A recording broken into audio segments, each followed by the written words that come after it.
everybody. It's Saturday night comics, and we are live. Yes, we are here. This is not a mirage. We are finally airing. And of course, we just jumped right in with all these beautiful faces because we have a full panel. We got the co-host, Joe. He's alive. If you haven't heard from him in a while, he's alive. You know, we called off the welfare check. So it's good to see you, Joe. And then we got Cliffy and Fable and Matt. I'm so excited to have you guys on here. Normally, I'm hanging with you guys on a different channel. So it's very, very cool to have you guys here. Of course, with no plan, it's needed because you guys always got something going on. So I'm hoping you guys have something good for us tonight. I do know how to juggle balls. Yep. And I mean, you see here, we got lots of balls to juggle. So how's everybody doing, though? Joe, what have you been up to? Nothing, just working like 12, 15-hour days, 7 days a week, like nonstop. Yeah. I'm exhausted, so I've not been around because of my work schedule. But I have this weekend off and next weekend, so hopefully I can get in a couple things. But I hope all those work hours mean more money for comics. Right. Yeah, I mean, but you got to have time off to go buy comics, right? So, but that's okay because then you have a cachet stored up, and then you're like, "Oh, I have money to spend," and it's there you go. Yeah. No, unfortunately, no, that is not the case. The money seems to disappear, whether or not how much there is or where it is. But life is too fucking expensive now. Way too. Yeah, and I have bought a few things. With my little extra money just to keep me mentally stable while I work, right? You got to treat yourself. Absolutely. Oh, hell yeah. I'm a big fan of treat yourself, even if it's just an iced coffee. For real. Yeah, but yeah, that's all I've been up to is just working. So first day off in a long time, and it feels good. Yeah. Well, I'm glad you chose to spend it with us here on YouTube because, we're a very, very big channel. A lot of people watching, so. Hundreds, if not thousands, right? Yeah, thousands. Yeah. Hey, we're a pretty big deal, guys. And what about you, Cliffy? How have you been? Oh my God, like working all the time. So, I was gonna say y'all could use the story. Why not? So, just to keep myself afloat and to be able to afford comics, I've been doing spark driving on weekends and when I have free time. So, what spark driving? For those of you who don't know, Walmart's symbol, that little yellow asterisk, is a spark. Okay. Mm-hmm. So now of course they have spark drivers. So you take delivery orders for Walmart, Sam's Club, and for some reason Home Depot. So today I set a timer, right? And I was like, I will accept deliveries until 12 p.m. because I want to be home by 2 to be ready for Only Slabs. But no, the universe was not having that. I got my last, then I was mad because I was working from like 8 a.m. to almost 12, and I still hadn't hit $50 yet. I was pissed, right? So I get this order, and this order is $30, and it's express, and it's Sam's Club, and I'm excited, and I take it, and I do the math, and I go, okay, if I take this order, it's going to take me to the border of New York and Connecticut. And then it's only 40 minutes from that place back to my house, right? And these people ordered 4 bottles of sangria, right? So it made it an alcohol. Oh. So from the parking lot, when I'm leaving Sam's Club, I text them through the app. I'm headed to you. I need an adult. I need to verify ID. I need someone present at the home. No answer. I get there. I ring the ring bell. It has a camera and everything. I ring it over and over. I keep texting them. I keep calling them through the app. I keep telling them I have to return this to the store if nobody's here. And I'm really upset about it because I don't want to go to the store because guess what? It's 30 minutes back to the store and then 35 minutes to my house instead of 40 minutes from their house. So guess what happened? I went back to the damn store, and that made me late. That made me late for Only. Does that happen a lot? People are just like, no, thank you. Do you get paid anything for that? I've never had a no thank you. This is just people who think they can just order shit and walk away without paying attention to the very clear warnings that you have ordered alcohol. So when you order on the website, it tells you you've ordered alcohol. You must be present, right? Right. And it gives me a lot of shit. I need to see them. I need to scan the back of their ID. I need to have them sign. You know, it's not like the other stuff where you just take a picture of it at the door and you leave. Right. So do you still get paid for that if you have to take it back? Yes, you do. Okay. You do. Oh, good. Oh, That's yeah. cool. So they still guarantee you the money for the trip. So Yeah. I was very happy that I still had, I still got the $30, you know, to push me over that $50 hump today. But I was so mad that it made me late for getting home for Only Slabs. But anyhow, I figure I should share that because, you know, everybody's got a side hustle, and Yeah. we're all trying. So I get, in my mind, I'm not argumentative, right? But I know I am argumentative, but also like not to the point where I'm trying to say, hey, you're a dumbass.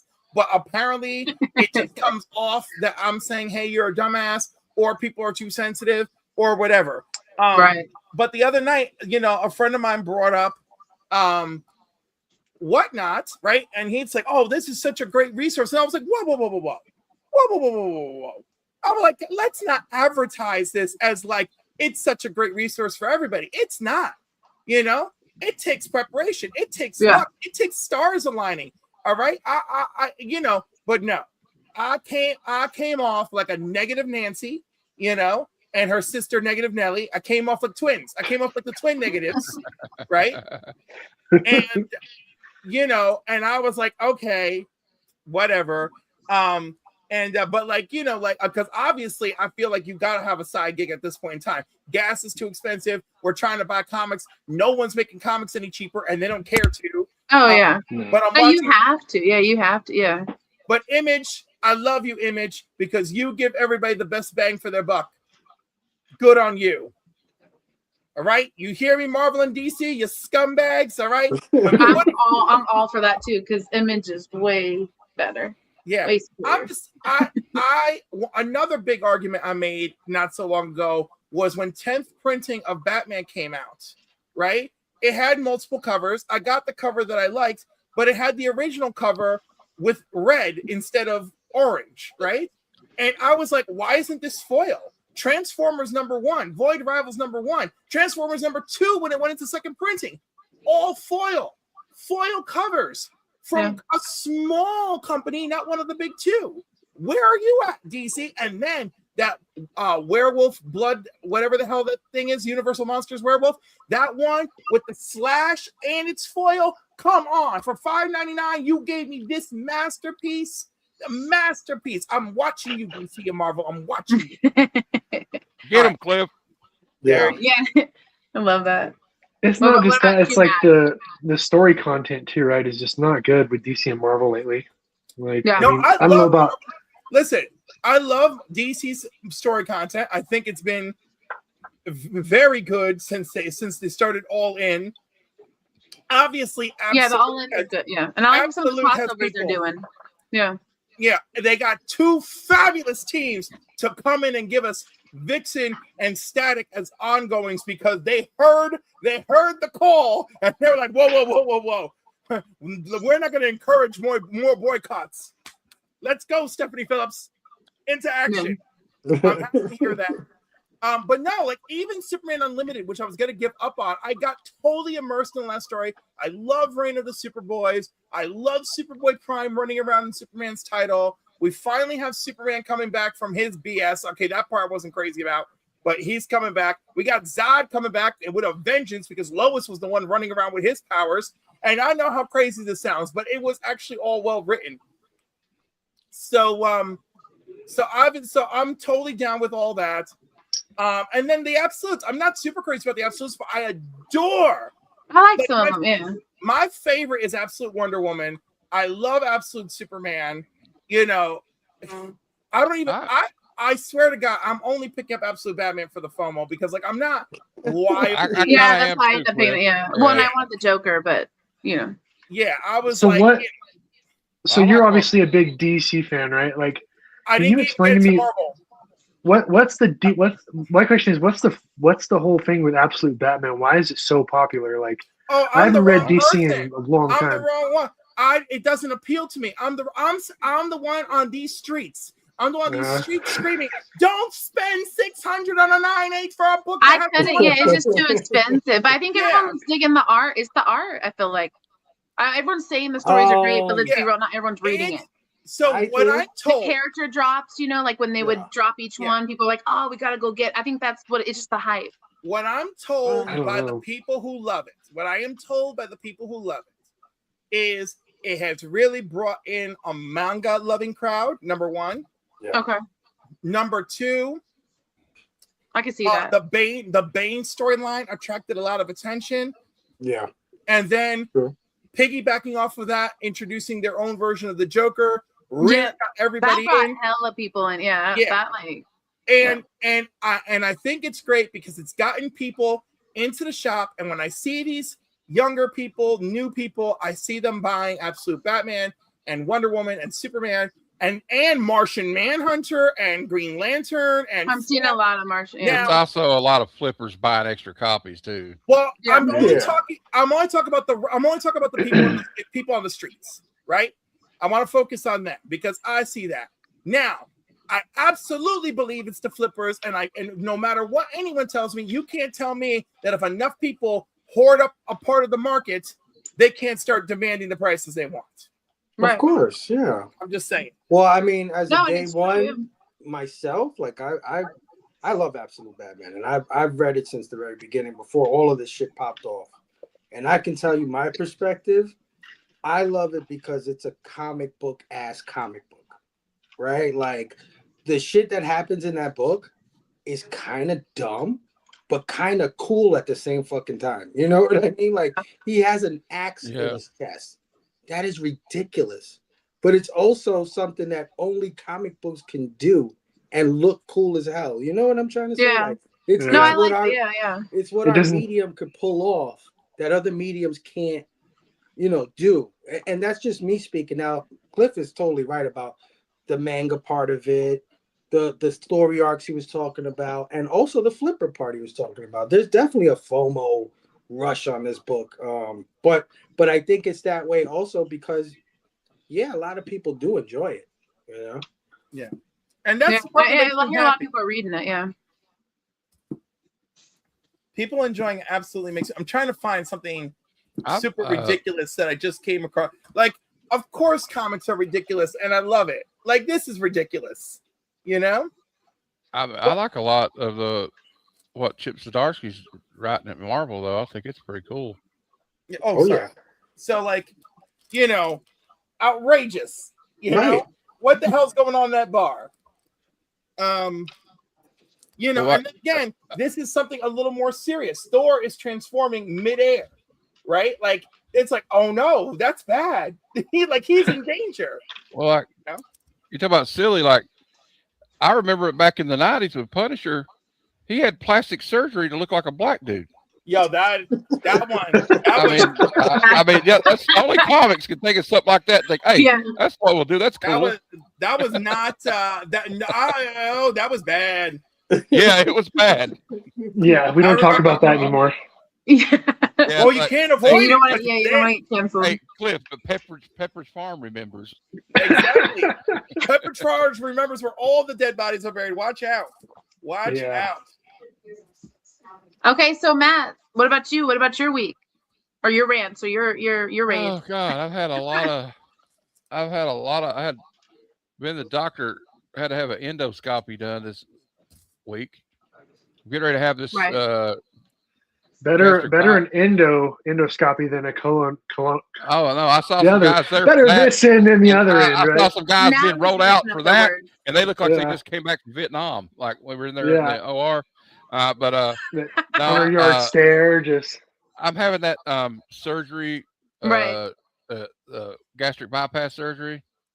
So I have to jump all these hurdles. I'm in the last one. I have to go get a chest X-ray on the 28th, and then I'm clear. But I have to quit nicotine, which is going to drive me insane. But, I didn't know you had to do that. That's hard. Yeah, I have to be off for like 2 weeks, so I might as well just quit. Those are wild, dude. I try, back at my crazy job I was at, I would use those sometimes, like when I couldn't, take a little break or something. Man, those are wild. Yeah. And what else happened this week? Well, I don't know. That's about it. I won on Only Slabs. I wanted the giveaways today. So Oh Nice. shit, that's dope. and He gives away I was good stuff. Matt, I was so upset. I was so upset that like I couldn't pick for you. I was like, I was ready. I I know. was ready. I know. So I who got some picked pretty for good you? stuff. Which I got the second appearance of Shang-Chi today. I won. Okay. So Not bad. That's That dope. was dope. Yeah. I, And he always sends the books with like cool, like little, because I won once on his too, like with stickers, and then he wraps them really good. Like he delivers them really well. He is the best packer Yeah. in the comic book community, and I will dare to say that. no, I agree. I agree. I agree. Yeah. No, his stuff is always legit. And he always throws in some extras. It's nice. But I Hey, was comics on the edge. I didn't see it. Hey, buddy. So you're keeping Comic-Con. keeping it light then, I guess, Matt. So what about you then, Fable? I do have some complaints, but I'll keep it to myself. Yeah, you know, just chilling in the back rooms, right? Like I'm in the back rooms over here. No, Put a poster up. He likes to be mysterious. Yeah. Yeah. I know. Yeah, no, a little under the weather this week. My kid got strep throat, and I think he got me sick too. So we both been going back and forth to the bathroom for the last week. But yeah, other than that, you know, just sweating it out because SDCC happened, and all these toy announcements got my pockets nervous. Yeah, I'm sweating today. No, I'm sweating over that Danny Warren Johnson Transformer. Yes. I'm like, oh my god. Every day I turn on Instagram and I just see There's this so new many, figure, and I'm many like, things. oh my god, I want that so bad. I got a little FOMO watching some of the San Diego Comic Con stuff this week because it's like, which, by the way, god. It should probably be called San Diego Toy Con from now on because the toy announcements have been. I want you to know that San Diego Comic Con is so huge that I was watching one of my friends on YouTube and I didn't know he was at San Diego Comic Con. I thought he was at an anime con, right? And then I had another friend and I thought he was at a toy con and he was at San Diego Comic Con. And then I had another friend and I was like, oh wow, look at all this comic book stuff. Obviously he's at San Diego Comic Con. But no, all three things were true at the same time. Yeah, and movie con, right? Like, check out the new Green Lantern show, or check out the new that show. San Diego, New York City are where all the toy companies and these comic companies and the movie studios start showing off their new things that are getting ready to come out or just came out. So it's always fun. Like I love Heroes Con because I just love comics, but like I love toys too. Looks like a big event. But I was telling Fable, if we ever get to go to San Diego, I'm taking money just to get toys because all the exclusives. I don't know. You got to bring an empty suitcase or something. I wish I could show you all that van. It's like a I can't remember the name of the Transformer. All of a sudden, my brain went blank. But it's Carly's van from Transformers Energon Universe, and it's got like one of them old school '70s vans, you know, like the art on it. And Danny Warren Johnson's art on the side of the van. Yeah, it's crazy. I'm already making plan. Fable. I'm thinking about getting two. Leaving one in the box and getting it signed by Danny Warren Johnson next time I see him. Yeah, one to stock, one to rock. You already know how it goes. Definitely getting two of those. Danny Warren Johnson art on a Transformer toy. That would be dope. Badass, dude. See, I was telling somebody earlier tonight. The guys from Not Near Mint. I was like, listen, I don't mess around with toys or Funkos. If they're a gift to me, great. Otherwise, I just steer clear. I do not have money for more than one hobby. You know? Yeah, it's bad. Yeah, I can't. It's bad, addicting. The pop. I said I wouldn't buy another Funko Pop, and I'm buying Fugglers because it's Joe's fault. You know, and it's my fault. And then Fable, I'm like trying to keep up with his figgies, so now I'm buying figgies. Also, I've become the living Chappelle meme. You know, where he's like, "Hey, you got some money for some figgies?" Yeah. That's definitely me. I'm trying to get discounts from people, you know, talking about like, hey, what can I do for a little, you know? I want the cute little Transformers cereal box with the little minifigs in it. Oh my God, stop it, man. Stop it, bro. No, there's too many. Yeah, there's many. And then now they got like the cards with the figs for Magic and stuff now. And I'm like, I know. They got a bunch. They just they previewed yesterday Yeah. I was showing Fable the panel. We're like, oh my god, my wallet is going to be suffering. Yeah. And then then the GI Joe classifieds they showed. I'm like, oh Yeah, my god. I'm about to get Cliff's. What is it called, Cliff? Star or what is it? What were you talking about earlier? Delivery shit. I'm about to get the delivery. Spark, become a Spark Charmer. Spark information. I know. I need to spark some wine to me as well. Yeah. Like. Let me tell you, it's available. Just be home to answer the door with your ID ready. Well, of course that's like first world problems, right? It's like, oh, let me order some wine. Oh my god, I have to be there. Like, ew. Like what? Yeah. No. And let me tell you, based on my experience, because I'm a very friendly, outgoing person or whatever. You? I'm an extrovert.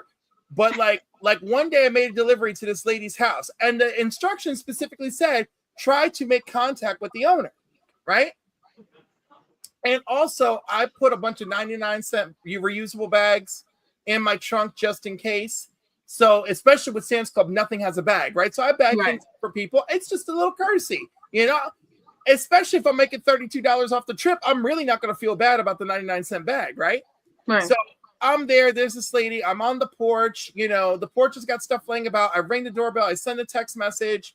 And she comes to the door. She goes, "Oh my god, you're actually at the door." I was like, "Do you need me to do you need help carrying anything?" She's like, "Oh my god, you're spoiling me. Normally they dump it at my door and run."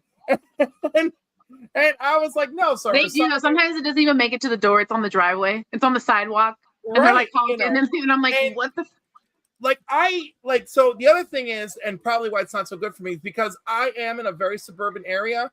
These trips I'm really going out into neighborhoods, right? So and I know the neighborhoods, so I really judge quickly, okay, this might be okay for me to leave it here. It's 5 o'clock, it's sunny. But if I do one at 8:30 at night, I'm like, you better be home. It is 8:30. Your neighborhood is not that good. I know what it's like. My best friend lives a block up the road. Yeah.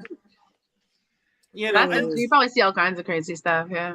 The craziest that I saw was I pulled up with an express order to a mobile home that was having a big ass pool party. Oh shit.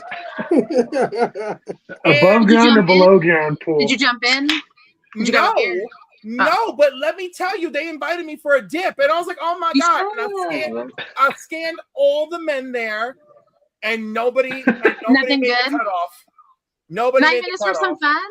Okay. There was one dude who made the visual cutoff, but his girlfriend was on top of him, so automatically. Maybe you could change his mind. Not on that occasion. You gotta divide and conquer when you're working that ground. Okay. There. And also, sometimes I feel wrong. It's really funny how sometimes I feel wrong about it, and sometimes I could care less, and it literally depends on who the person is. I mean, that makes sense. Yeah. Especially if I hate their significant other, right? Then I'm like, it's not my fault that they can't satisfy you. I love how toxic that is. It is so toxic. But it's so toxic. So you have to have a little spice in your life. You know what I mean? Yeah. That's what we should have done. Instead of how was your week, it should have been what spicy things did you do this week? Because that's the interesting part. Well, I don't even do anything that's spicy except for the rare occasion where I get to. But it's been mostly 8 years. 8 years of nothing. So, so on the occasion, if somebody's, willing to break off a piece of that Kit Kat bar, who am I to say no? No, you can't. That's the rule. Yeah, that's a known rule. No, I love that. Yeah, well, for me, my week, same as you guys, busy, work. But I did take a 3-day weekend off for my birthday. I did get older. So that's the thing. I didn't buy myself as many figs as freaking Fable's birthday haul, but, I got some fun stuff and did some things. Dude, you bought so many. I was so jealous. I was like, can I just get one thing? Just one of those toys? Just one. Yeah, I went. That was a midlife crisis. Birthday I'm telling you, you were like, one more. Well, one more. Couple more. I'm telling you, man, when you get your new spot, you get everything out of the storage. I'm gonna be hitting you up I'm gonna be hitting you up as my toy store. I'll be like, hey, bro. I know. Will you let go of that one? No, we're like, hey, you don't have room. You don't have room. We'll keep it at our house. Yeah, exactly. I was gonna exactly. be like, did you get everything out of storage? I was like, well, actually, I had to rent another storage. Yeah. God. It's fine. Once you need a second storage, just open up the first one and just, you know, it's a toy store. It's toy store. Oh, at this point, he can open his own Toys R Us. Yeah, yeah. Which, I mean, don't even get me started on how I still miss Toys R Us. But yeah, when my kids were little, because it's been a long time since we've been live, and I feel like we've been ignoring them. When my kids were little, I fucking took over their closets, right? And I had all my stuff in their closets. Like they had their clothes, but then surrounded was all my boxes of toys and everything. Like it was ridiculous. When I keep all the boxes for my things, I open them because I'm like, it'll take up less room. But then I keep the boxes anyway. I do too. So then I'm like, what? Yeah. It's pointless. You can't win. Rick. Sorry. He says, "Hey, handsomes." Thank you, straight edge. Ball juggling claim for me, Cliff. Can you demonstrate? I don't have the right equipment, and I don't have my knee pads. But like, oh my god, Jesus. Joe.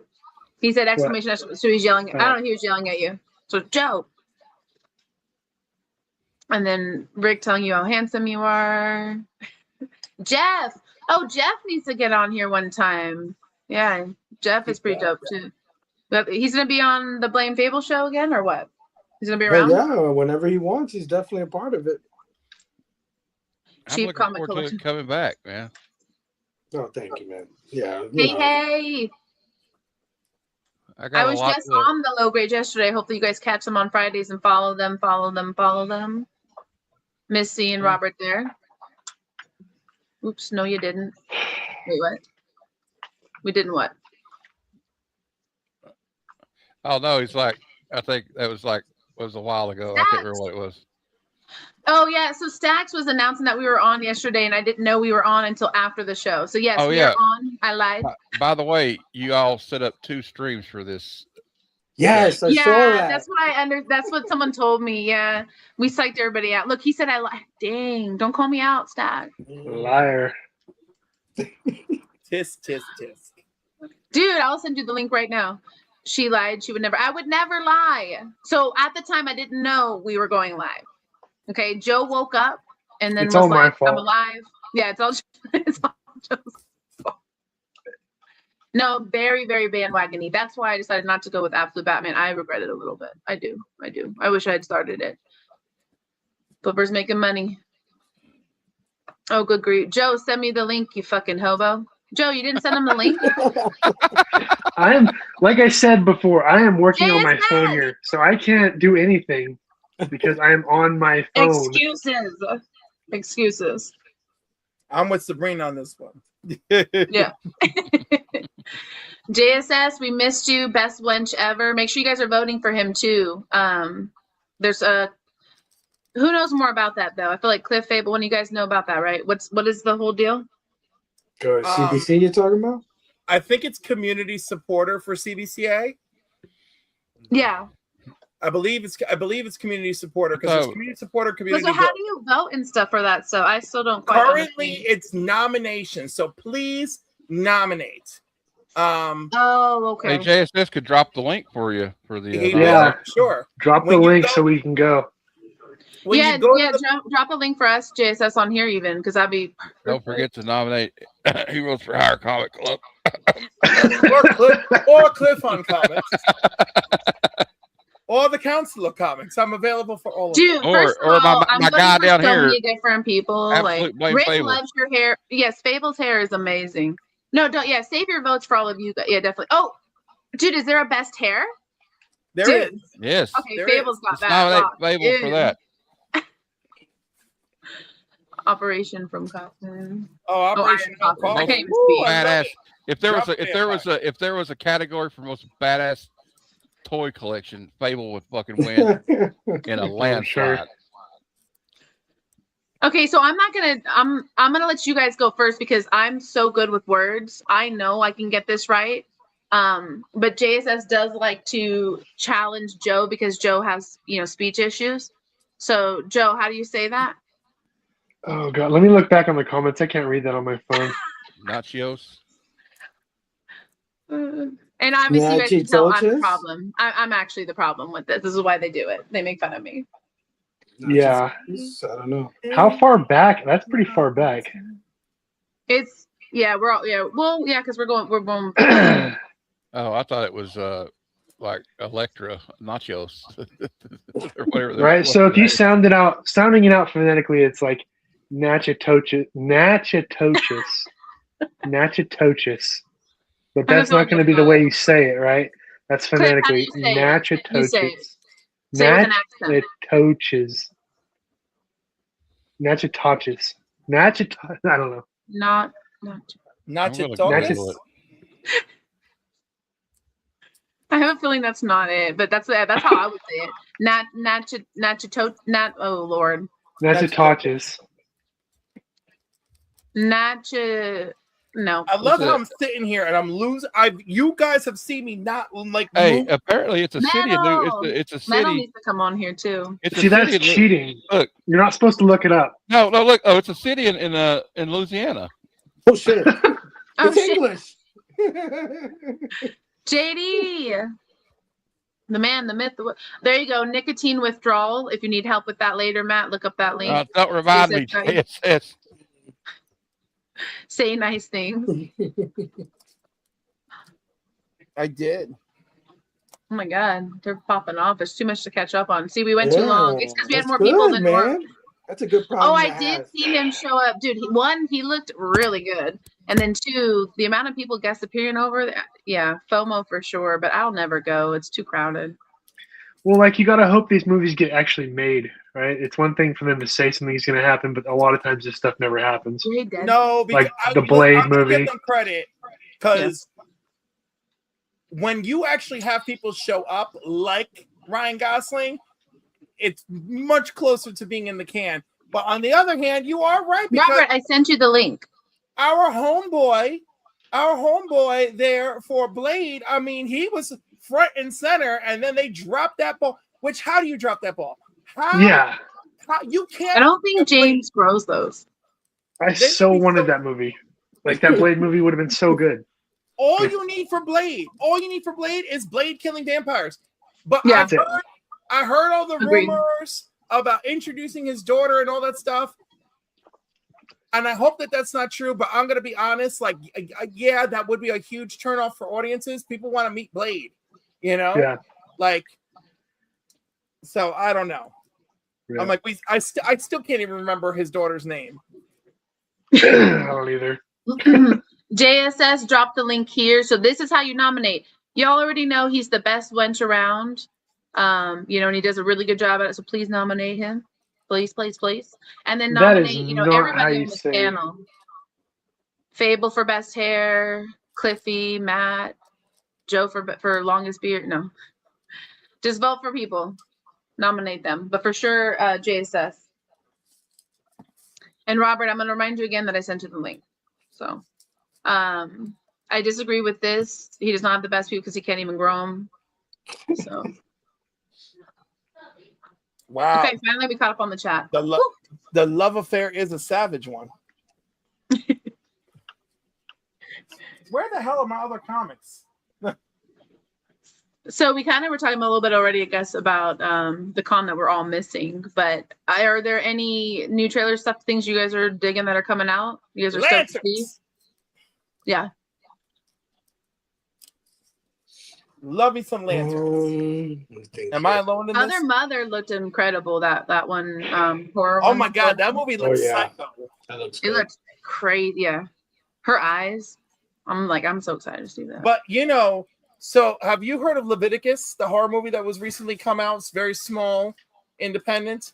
So the creature takes on the form of the thing that you love, and these two boys are in love with each other at the Gay the Way place, and they have their close encounters with another, but sometimes it's the creature trying to kill them. And I just feel like Other Mother is kind of like the big budget heteronormative version of this. Maybe. Honestly, it was giving me Coraline vibes. Right, but Coraline, she actually moves between worlds. This bitch is just Yeah, you never know who you're going to end up with. Yeah. She possessed. Yeah, I guess because the other mother, because that literally is what she would call it, So that's the part I guess that was like, what? Taking that, little cartoon and making it not a cartoon. Yeah. Yeah, we all got that completely wrong. So this is the way to say it, Nakatish. I mean, obviously my pronunciation is incredible. I think I was right. I think that's wrong. That's completely wrong. Yeah, the way you said it was great. Yeah. Yeah. Definitely the way people are saying it. Don't believe JSS. Oh, I Complete forgot. fabrication. I've been muted this whole time. Oh shit. I was going to say I like to.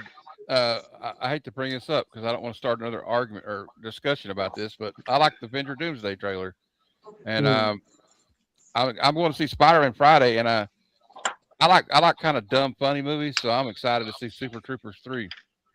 Oh yeah, no, same. I actually really love that, and it's nostalgic. We grew up on, Yeah. So I am Super Troopers 3. I never thought we'd get there, but we're here. Right?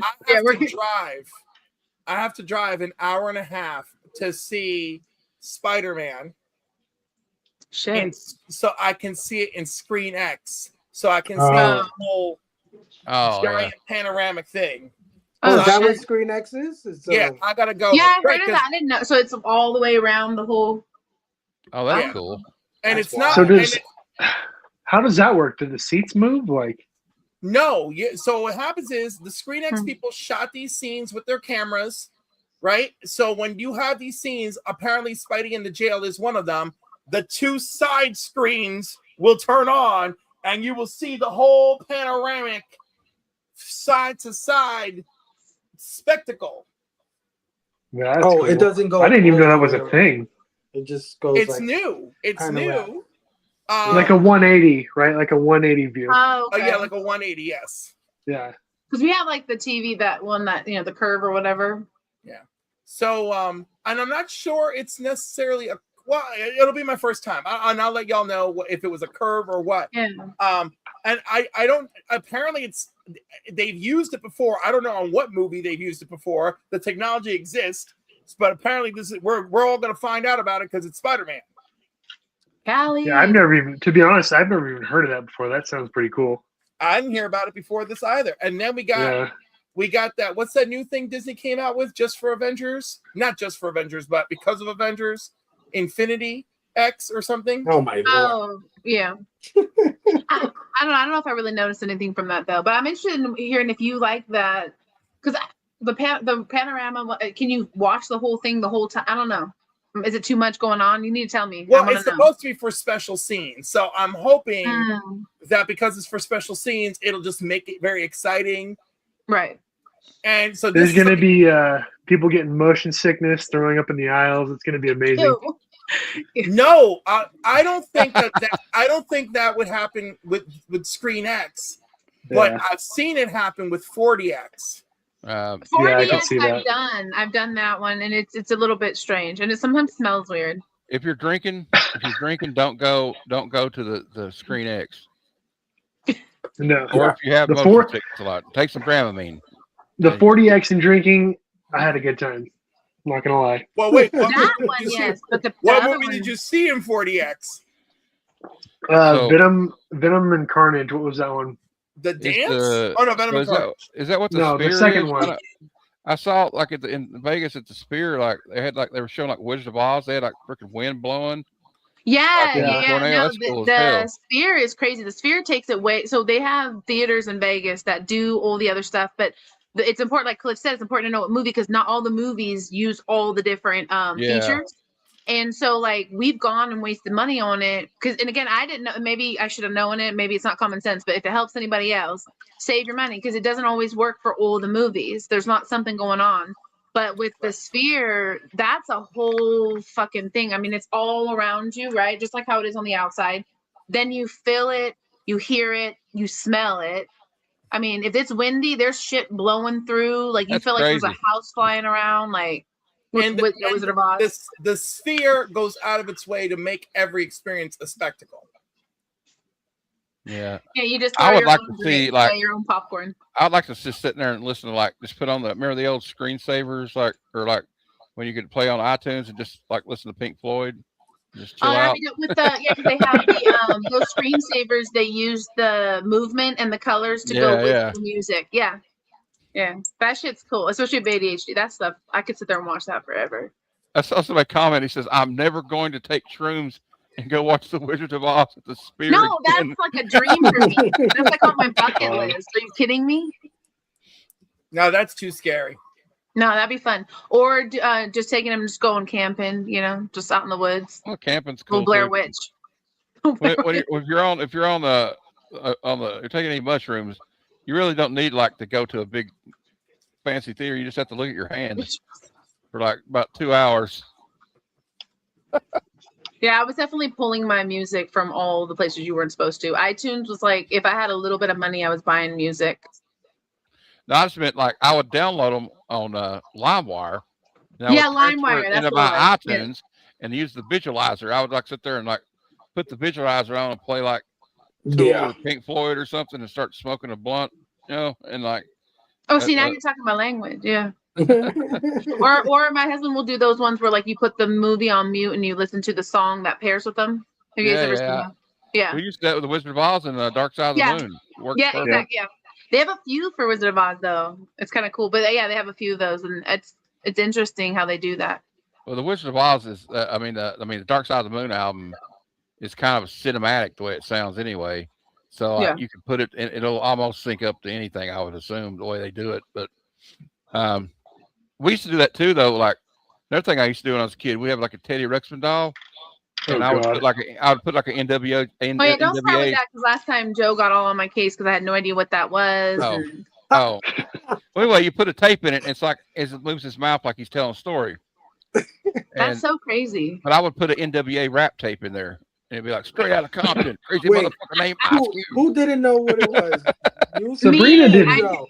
Sabrina didn't. I didn't. So like growing up, they didn't buy me stuff. You know what I mean? Like I had like nothing. So it's like when they were telling me about that, I'm like, what? And they were starting talking about all these other things, and I'm like, I didn't have any of that. Like there was no cool stuff like that for me growing up. Used to put the tapes, the rap tapes where they curse a lot.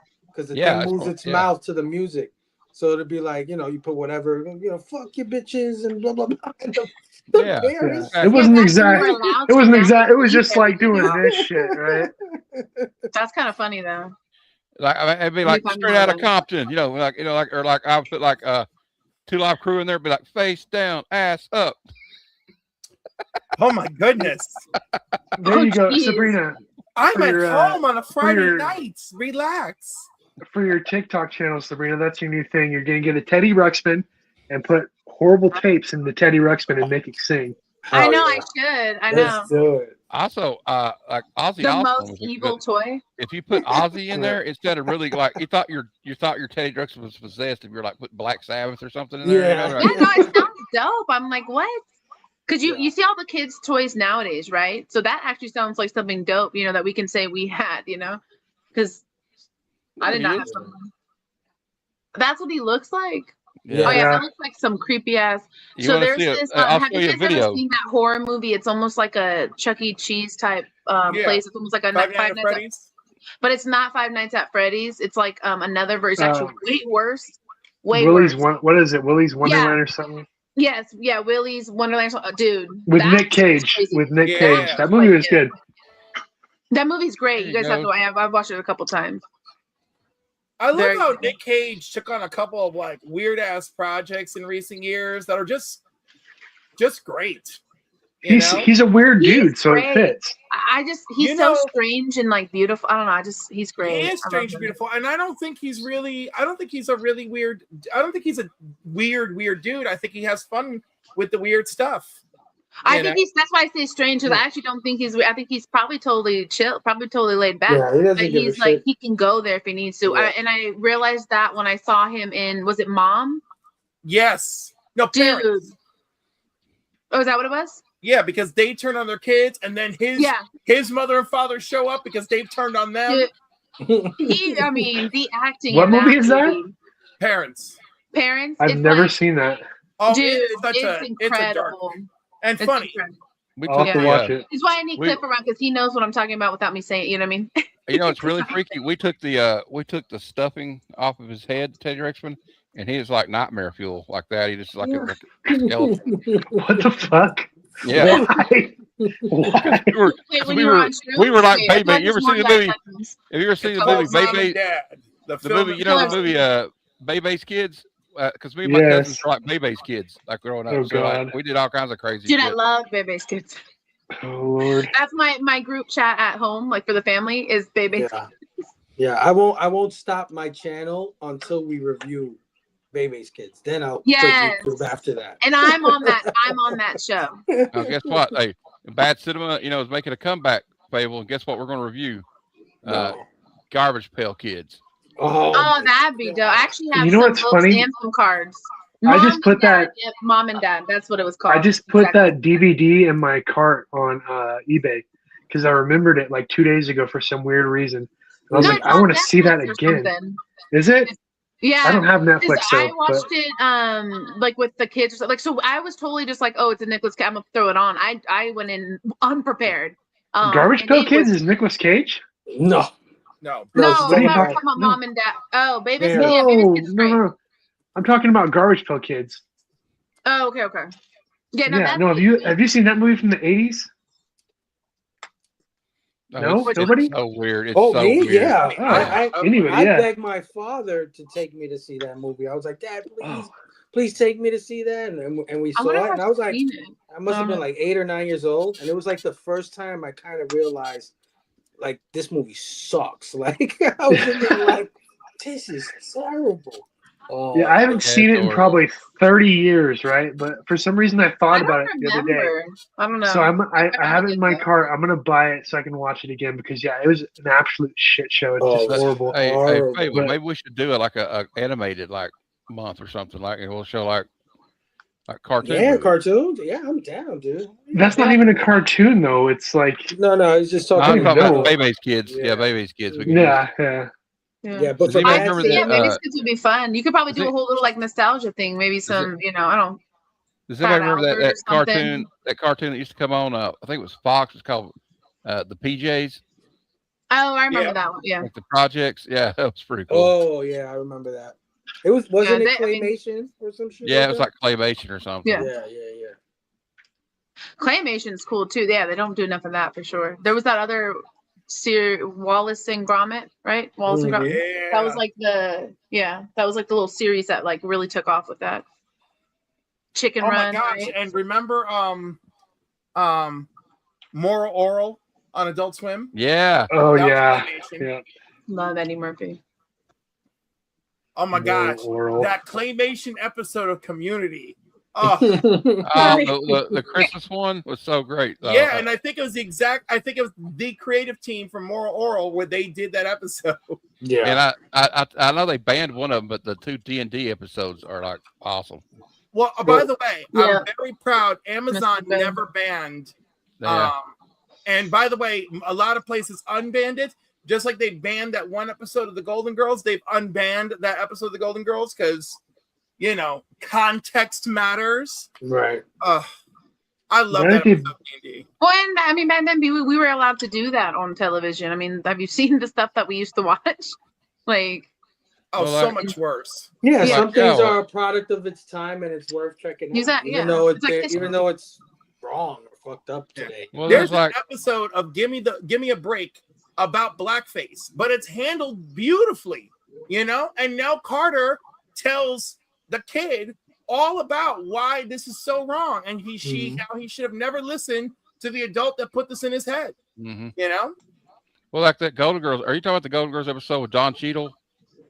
And like they have like a no, that's way later. The Golden Girls episode is Dorothy's son Michael is dating an older black woman, and I remember that episode. And they're doing mud mask in the kitchen, the other girls, and they come out and they're like, "We're just doing mud mask and whatever," and it's funny and there's context, and of course that Dorothy is like, I don't want my son dating an older woman, and they're like, we don't want our daughter dating a white man, and I was like, woo.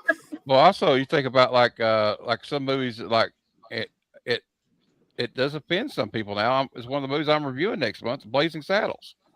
Yeah. Yeah. But again, It offends you, really?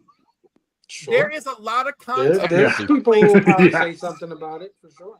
The younger generation usually like they don't like. Yeah, because that's a classic. What they don't understand is Eddie Murphy. I mean, not Eddie Murphy. Richard Pryor helped write the screenplay, and then the studio didn't want Richard Pryor in the film because he was like had a problem with booger sugar, and didn't everybody? Yeah, I mean, I would even say that about History of the World. History of the World also has some crazy shit in it that you can't get away with today. But and again, it's people who are doing it in a context of revealing the absurdity. Tropic Thunder is another one. Yep. Looking at the absurdity of the issue. And however, also, Tropic Thunder, if you remember, I was gonna say, I remember clearly, Tropic Thunder received the most backlash from the disabilities community because of its casual use of that one word. I don't remember it. It was all sorts of things going on in that movie, and I don't remember anything at the time as or just don't wear any panties, and you don't get them. I think also it wasn't really about the race thing with what RDJ was doing. It was more about how crazy. No, surprisingly, there wasn't as much backlash for that. It's more like, but his character, that was more about how crazy actors are when they like method actors, you know, how far they go. It was what they were poking fun at. Yeah, but it was everything in that movie, like the simple Jack character. Right? Like all of it, everything in that movie was so bad. Yeah, but Simple Jack was like he said, was the one that got the most backlash. That was the one that got the biggest backlash. Yeah. You know. Well, like I saw one time when I used to watch Joe Rogan, he had Robert Downey Jr. on like 5 or 6 years ago, and he asked him about the movie, and he said, "Did anybody beg you not to ask you not to do that? I think you say you shouldn't do that." He said, "Oh, my mom was like, please, Robert, don't do this movie." That sounds about right. That's it. My mom definitely would have been like, "Oh my God." Him, though, like it was never going to affect him. But if it was anyone, I mean, there's about like 50% of the people who could probably pull it off, as opposed to couldn't, and he was fine. You got to think like everybody in that movie is still a huge actor. Yeah. Yeah. Right. Yeah. Like they didn't affect any of their careers. Like they handled it properly. I don't know. And then also the movie, it was great. I mean, so you can't really be mad. We cannot with we're just going off about Mr. Bill. Mr. Bill. Oh no. SNL. Yeah. I like that. Oh no. Oh my God, I'm die laughing.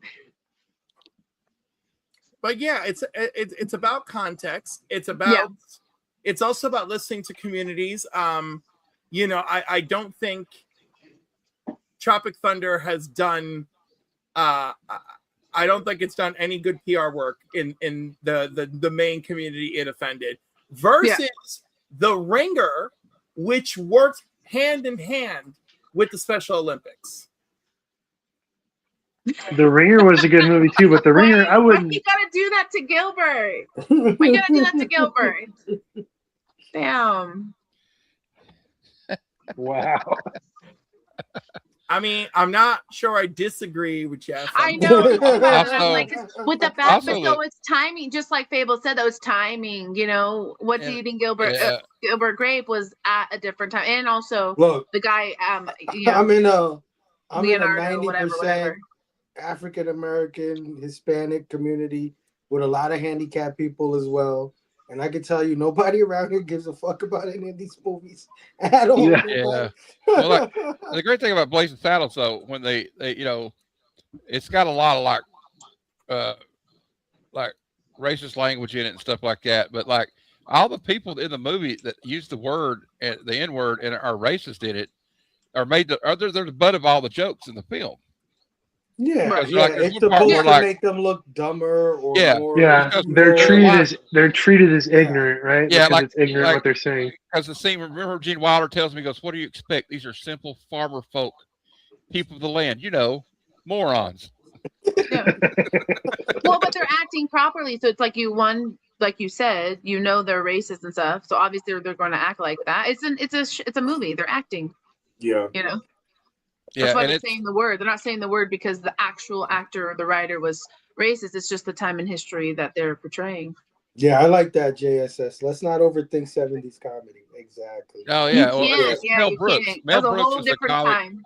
Mel That was a Brooks was whole a different comic time. genius. You know, like the whole movie's hilarious. Like, you know, the part where he's like, "Part, excuse me, while I whip this out," and they all go.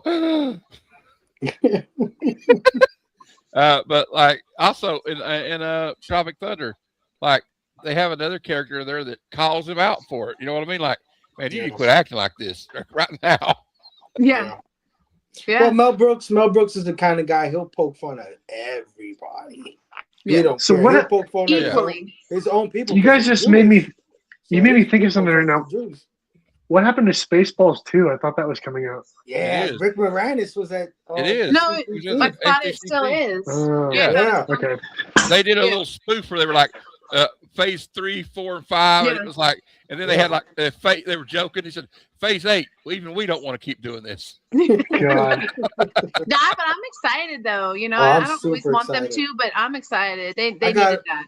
I got a little emotional because Rick Moranis, I don't know if you know his story. He was very famous Yeah. in the 80s.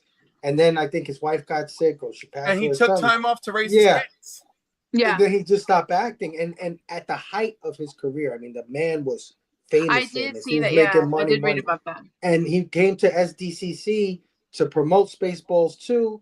Yeah. And the crowd gave him the most amazing ovation where I was just Oh, like, that would have been he great. deserves it, man. He deserves it so much. And the thing is, what makes me really sad is he had publicly announced years ago, hey, my kids are grown, like I'm open. And no one called him for Ghostbusters, and he was actually available. And that kind of broke my heart because I would have loved to have seen him there. Even if he only had a few lines with homegirl Annette over there, I would have been okay with that, you know? Yeah. Yeah, they changed the tone of all those though, so I guess it wasn't really meant to be for him. Well, yeah, but even still, they brought back the old cast for a reason. I'm like, you know, Yeah. like use him. I would have appreciated it. It's at least for I would have loved Frozen it better. Empire. Yeah, I wanted know? that for it. Yeah. Yeah, I wanted it for him, and I believe they did call him back for Honey, I Shrunk the Kids. There is a Honey, I Shrunk the Kids project, I think. don't Well, know. I know they did another. They've done a few of those, but recent. I don't think recent. Now Maybe- I'm looking it That'd up. be, I 'cause mean, I that'd love be him. cool, but I don't know. They kind of got carried away with those. The first few were good. Easy being the So key I master. didn't know that David Johnson was cast as T'Challa. Oh, I didn't know that either. I didn't hear that. I didn't know that. Yeah. Yeah, they were talking about that earlier in the Facebook chat. Oh, I wasn't even in. Yeah. And I love it because it shows equal parts listening to the audience and growth. Let's see where it goes. Matt and I already had too much talk about too much of this earlier. So like I'm just gonna say this is one of the decisions that I'm on board with, and I'm happy. I'm happy if Ryan Coogler's happy. You know? Also, they should have given Ryan Coogler Blade too, and just like I don't know why they wasted their time with anybody else. I know, right? You know, like you got it in you. Look at what Ryan Coogler was able to help launch with the leftovers of the Blade that didn't have. Yeah. Yeah. Oh, I think also they could got like, I know they kind of want to keep of all what they've been doing, but maybe like get some of these like hot directors like they got Coogler. Why don't you get like maybe talk what's his name in from Key and Peele into doing something? Jordan Peele. Yeah, Jordan Rick Peele. Moranis has a Neighborhood Watch movie coming out with Paul Rudd and Keke Palmer. Oh, cool. yeah. Interesting. I'm like, I saw that. yes. I was like, I'm excited for that. Yeah. And I love Paul Rudd.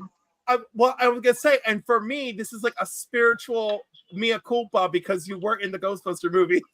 But Yeah, also, why wasn't he in the Ghostbuster movie? they didn't reach out to him. They didn't. You Why? know? He's still relevant. Or was he busy?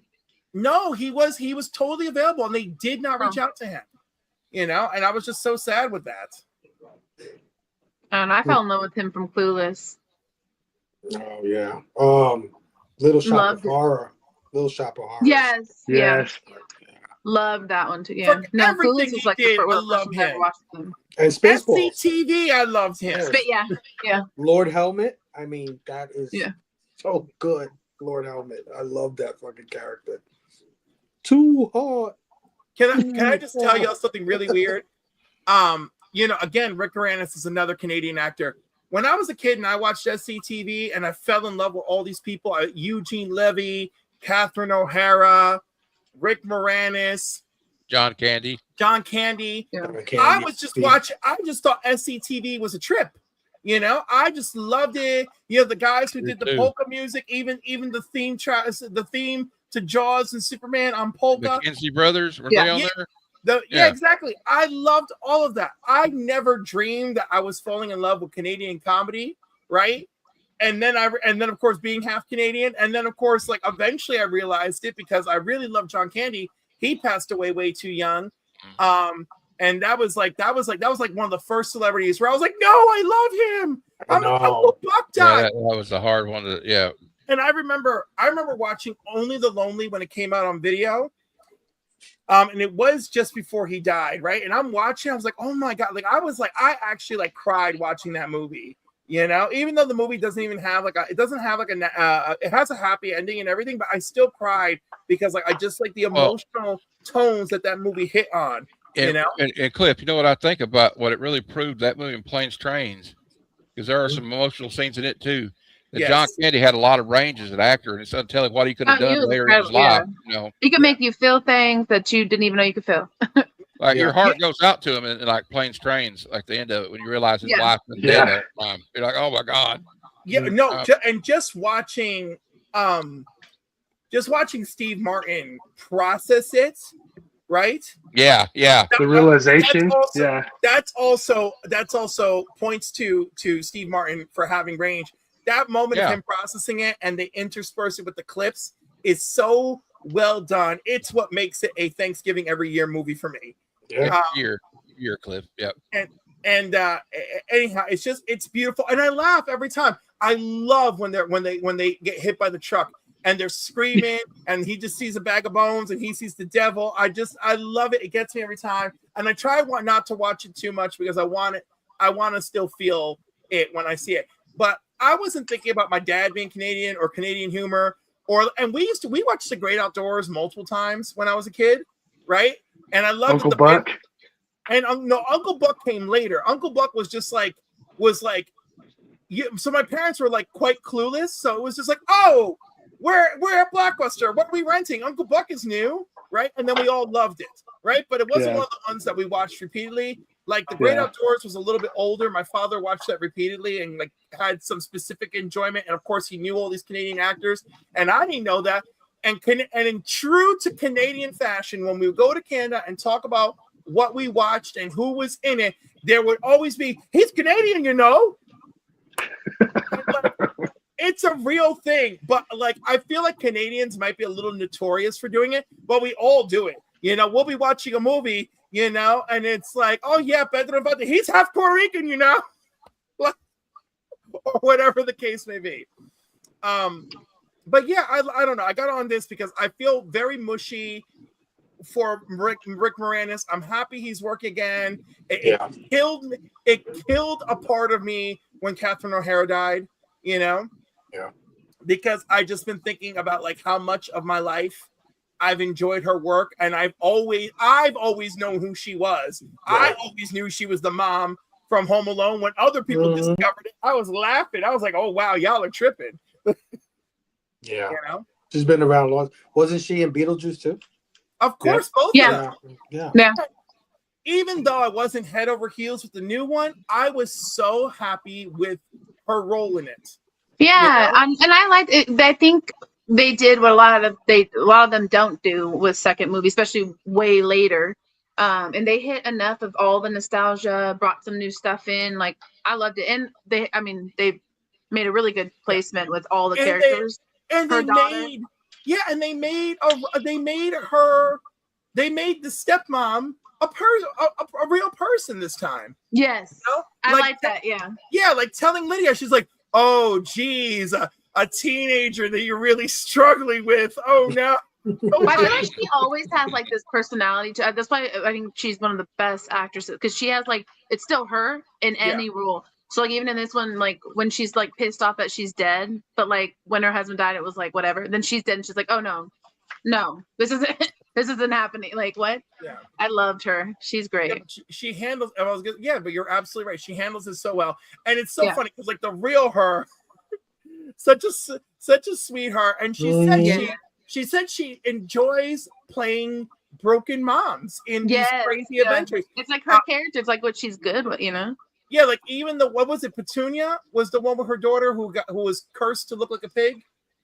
Oh, Penelope, right? Penelope. And then when Penelope realizes that she loves herself, the curse is broken, and then her mother is heartbroken and comes to her, and she goes, "If I had only been a better mother, and just simply told you that I loved you, when I should have all along, because she did love her all along." Yeah, the curse would have been pointless. You know, the curse would have been gone, and the fact that was like the real sour answer to everyone around her. If any of you had just said you loved her to begin with, that would have been it.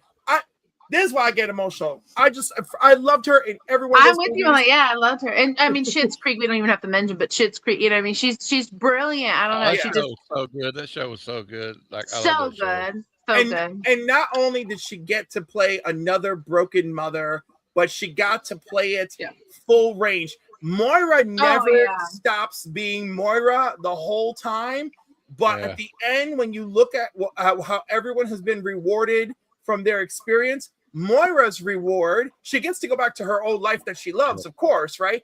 But her true reward is she has a better relationship with her kids. Well, that scene she does in Home Alone Part 1. When she gets home, I was like, that gets me every time. I don't know. She throws herself on the floor to him. You know? And then I rewatched the second one in the past year for whatever reason.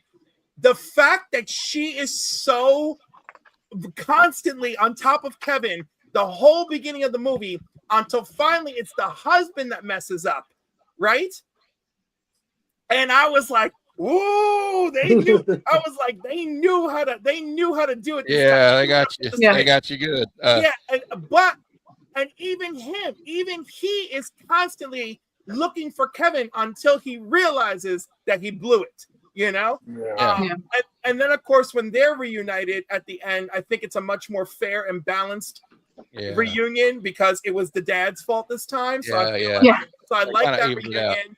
Because the first one, I feel like the reunion is all about her and Kevin, and it's deserved because she's the one who says some nasty shit to Kevin before. Right. Yeah, so, which is hard. Being a mom watching that, it's like what? Yeah, it's different when you were a kid. When I was a kid watching it. Oh yeah, it's brutal. It's brutal. But the fact that she's so sorrowful at the end, your heart just gives into her. And then the second one, when they both come to him, I love that. But I love that they still even made the paranoia of losing Kevin part of the comedy, right? They still managed to create a scenario where they could. But I feel like they had to the second because it's like we're doing this again. So they played it well. I mean, they did it very well. Now after the second one, they probably they kind of like they jumped the shark. But the other thing that was great about though was see that movie and Planes, Trains are both written by Christopher Columbus. No, John Hughes. John Hughes wrote both of them. So they both have. John Hughes is great at doing that to you. Christopher Columbus is have comedy and Well, wait, didn't he co-write something? He may have. Christopher Columbus was John Hughes's protege. Yeah, that makes sense. Yeah, because he directed the first Harry Potter movie too. Columbus, didn't he? I'll tell you another one that gets me every time. Which is brilliant. I can't watch it. No more. It's My Girl. Oh my God. And they're like, he needs his glasses. He can't see without his glasses. I'm like, oh my God. Yeah. Okay. Oh, okay. Check this out. They work together. This is Hughes and Columbus. They work together on National Lampoon's Christmas Vacation, but Columbus had to quit before Love that one. filming. They worked together on Home Alone. Hughes wrote and produced. Columbus directed. Then Columbus wrote and directed with Hughes as consultant and co-producer on Only the Lonely. And then they worked together again for Home Alone 2, Lost in New York. Yeah. But I love that. I love that. I also love that they shot a lot of really good locations for these movies. Yeah. You know, because like sometimes you're watching, sometimes you watch a movie or a TV show and it doesn't feel right or believable. Yeah, you know, I can name a few. Yeah. Right. And oh my God. I watched Karate Kid Legends with my clients recently, and there are parts that convincingly look like New York City on certain streets. But the main event, like the main apartment of Ming-Na Wen and her kid, and the street where the pizza's delivery with Joshua Jackson, that entire street is so flagrantly manufactured. And then there's probably Toronto. It's probably Toronto, Cliff. Well, I didn't look it up, but I assumed it's Toronto because when they do the garden, the garden where they're going to train the kid, you know, that rooftop garden, those do exist in New York City. So like that, but that particular one that they chose the name of is actually one that's on the ground in Pennsylvania. But it looks good, and the architecture has New York feels. And I said to the clients, I said, listen, I'm pretty sure this is Canada because Canada does have this architecture that can match New York City architecture. Well, New York always looks good in films, though. I remember all the good films were shot there. When's the last time you watched Moonstruck? Oh yeah, I haven't seen it in a while, but yeah, it's a good movie. Yeah, I want you to know, watching Moonstruck, New York literally is a character in the film, and they capture New York perfectly. We could go to 70% of those places today, and you're gonna feel like you walked right into the movie. Well, would you agree, Cliff, that I think when Harry Met Sally's got that same vibe about New York? Yeah. Again, they move around a lot, but it captures the majority of it. Yes. Yeah. You know? I would even toss. There's a lot of movies, but I would even toss Trading Places. I would toss in. Trading Places absolutely utilizes New York. But notice that all the movies we're talking about. I thought that was in Philadelphia. Trading Places? No, I think it's in Philadelphia. No, because remember, part of it is the stock exchange. Yeah. Part of it's in the first part up there in Philadelphia, though. Right. The first part they're in Philadelphia, but in other words, they used real locations for everything. Yeah. That's John Landis too. So, also, I think we were talking about Rumble in the Bronx. With Jackie Chan. God, that was so in the Bronx. There's mountains in the background, like next to the city. It's like Vancouver or something. And then I'm from Kentucky, and I don't know if you guys ever watched the show Justified with Timothy Oliphant. Anyway, it's supposed to take place in Harlan, Kentucky. Harlan, Kentucky is 20 minutes from where I live. I was born up there, and it's big mountains everywhere with all these trees on it, right? And so they shot it in like California, though. So in like Southern California. So when they needed mountains, they would shoot somewhere around, where these mountains are at. And, anybody that's been to Southern California, the mountains don't have big trees on them. They're like shrubs, kind of, right? Yeah, they're short. Yeah. And you look at the background and go, dude, that's Southern California. Come on. So I looked it up, right? They used Philadelphia, Rittenhouse Square, Curtis Institute of Music, 2014 Delancey Street, 1500 Market Street, 520 Chestnut Street, Mill Neck Manor are all used in trading places, right? And the Commodities Exchange is filmed in New York because of the commodities market, right? Yeah. And they actually went to St. Croix for the beach scene for the end. So they were legit filming on location, and I love that. Yeah, they were in both New York and Philly. Yeah, but, I'm impressed by that. We just don't have enough of that lately, Yeah. Oh. And there's a walking tour of Trading Places in Center City, Philadelphia. Yeah, I love Trading Places, man. That movie's awesome. That's one of my favorite movies. I like when he's like, he says, I was in Vietnam. I was in Special Forces Unit Green Beret. He makes up Agent Orange. They call me Agent Orange. Yeah.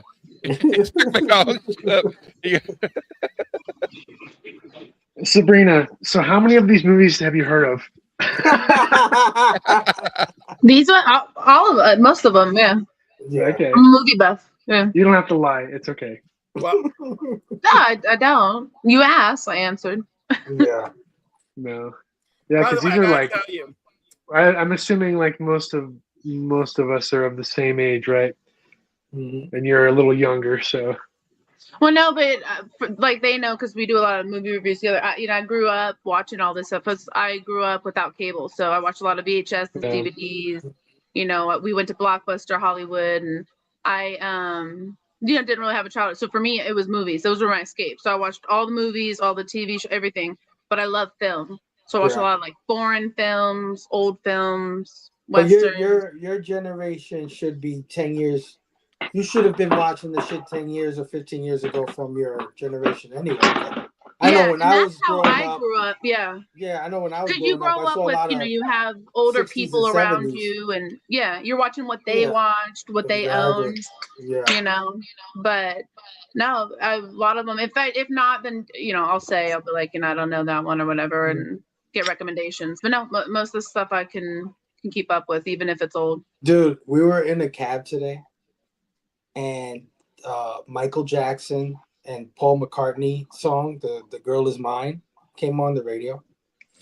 And my 8-year-old son was like, "Can you turn that up?" And he was like, he wanted to hear the Michael Jackson song. I'm like, wow, Yeah. he's 8 years old and he's already like, Yeah, my 10-year-old grooving was the singing mic, Michael, and man. I'm like, wow, they know songs that I don't even. Yeah. Because they listen. So when they get older, they listen to what they want to listen to. But when they're younger, they're listening to what you listen to. Yeah. It's crazy. So like for us, it's like they, a lot of the oldies, rock, metal, they know all that stuff, but they have a wide range. Then they have like random stuff. Like one of my kids all of a sudden was obsessed with Eminem, and I'm like, what? Like that's random, So it's like different things, different stuff. But old is trendy sometimes. But like Jeff said, exactly it. I mean, I loved all the stuff before, but I also loved a lot of the stuff that came out though, because I'm a '90s baby, so I'm not that young. And the '90s had some great stuff too. But like I grew up watching all the classics, like everyone does, from horror to westerns to. And there's some that were filmed in areas that I was in. New York is great. I've never been, and a lot of films are there. But they had some, like they did Bird Box up and down the river here in Cali. That one was Sandra Bullock. I saw a lot of places, from growing up. And then the Goonies, Goat Rock Beach. I've been there. Oh, yeah. So I've seen the whole, and a lot of great films were filmed, in other areas too. Just not so many where I'm from. But I'm looking forward to that Michael movie clip. I really want to see it. Yeah. Well, see, yeah. I'm telling you, I don't know. I think it is the new movie. I don't know. Everyone's loving Michael Jackson right now. My little cousin, I think they took him to see it, and I mean he's like 10 years old, and they said when he came back he was trying to fucking moonwalk. Like me and my wife. Kids will be singing it. I'm like, what? Me and my wife both love Michael Jackson. We grew up listening to his music, but it's not something that we like force on the kids or anything, right? Like it's not like we're like, you need to listen to this shit. So when he was like listening to The Girl Is Mine, he's like, can you turn that up? And he's like, my mom. And I'm like, I'm looking at my wife like, holy shit, where did this come from? Yeah, they know like the whole words, and you're like, what? Yeah, because same like you, I'm the same way. We don't force it on. We just, if it's around them, sometimes they just remember it or recall it. And then a lot of these video games, because my kids are over here singing, karaoke on Fortnite, singing ABC, Michael Jackson version, or something, Well, like that's the thing about like a Michael Jackson, or like Jeff saying Led Zeppelin, and all that. It's like it's got this like thing. It's got this appeal to it to like multi generations, right? Because Led Zeppelin's way before I was even born, and I was listening. My dad listened to them, so like you know, or like the Eagles or something like, you know, or like, Yeah. or now you got Well, it's kids like Fable discovering, said, like, old usually like hip-hop. 10, 15 years before your age is kind of, you know, what you're vibing with. I don't know. That's at least from what I understand. Yeah. And then Dude, when I also was because, growing like I up- said, it's what your parents kind of have and stuff When too. I was growing up, I watched I Dream of Jeannie, Gilligan's Island, Yeah. The all these Honeymooners. shows. Yeah, Bewitched. Honeymooners. And a majority of these shows were 10, 15, maybe even 20 years before my time. And I enjoyed them 30 years by that immensely. time. Yeah. 30 years, some of them. Yeah. Well, see, and me not having access though to cable sets me back a little bit. So I do realize, like, I'm like, for people my age, yeah, a lot of stuff that I'm watching or knowing is not necessarily relevant. I get that, but for me, it was because that's what I had access to. So like MASH, you know, like you're talking about Genie, Gilligan, we're talking MASH, you know, stuff like that. That's stuff that I was stuck watching, you know, on TV because that's what was available. I watched way too much MASH than I cared to. Twilight Speaking Zone. of that, Listen, I love the Patrick Swayze episode of MASH. I love it. And my mom loved it too. I'll Because tell you, it involves the priest. the last episode of MASH is like an emotional roller coaster. I know, it's crazy. That one with the chicken, you're like, The oh, chicken you find out thing, it's not a chicken. You're like, oh my God.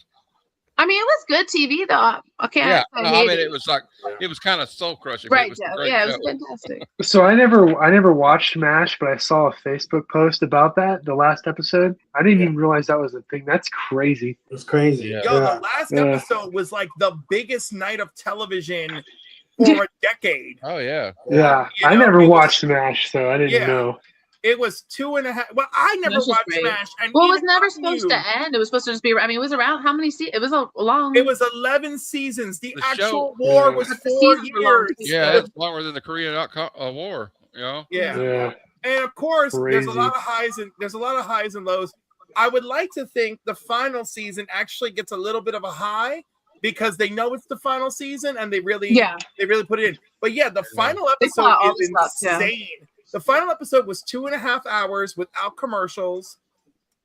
You know, goodbye, farewell, and amen. I mean, it definitely is one of the more sober episodes, right? It's definitely not too. There's jokes, but the jokes are not like ha ha ha.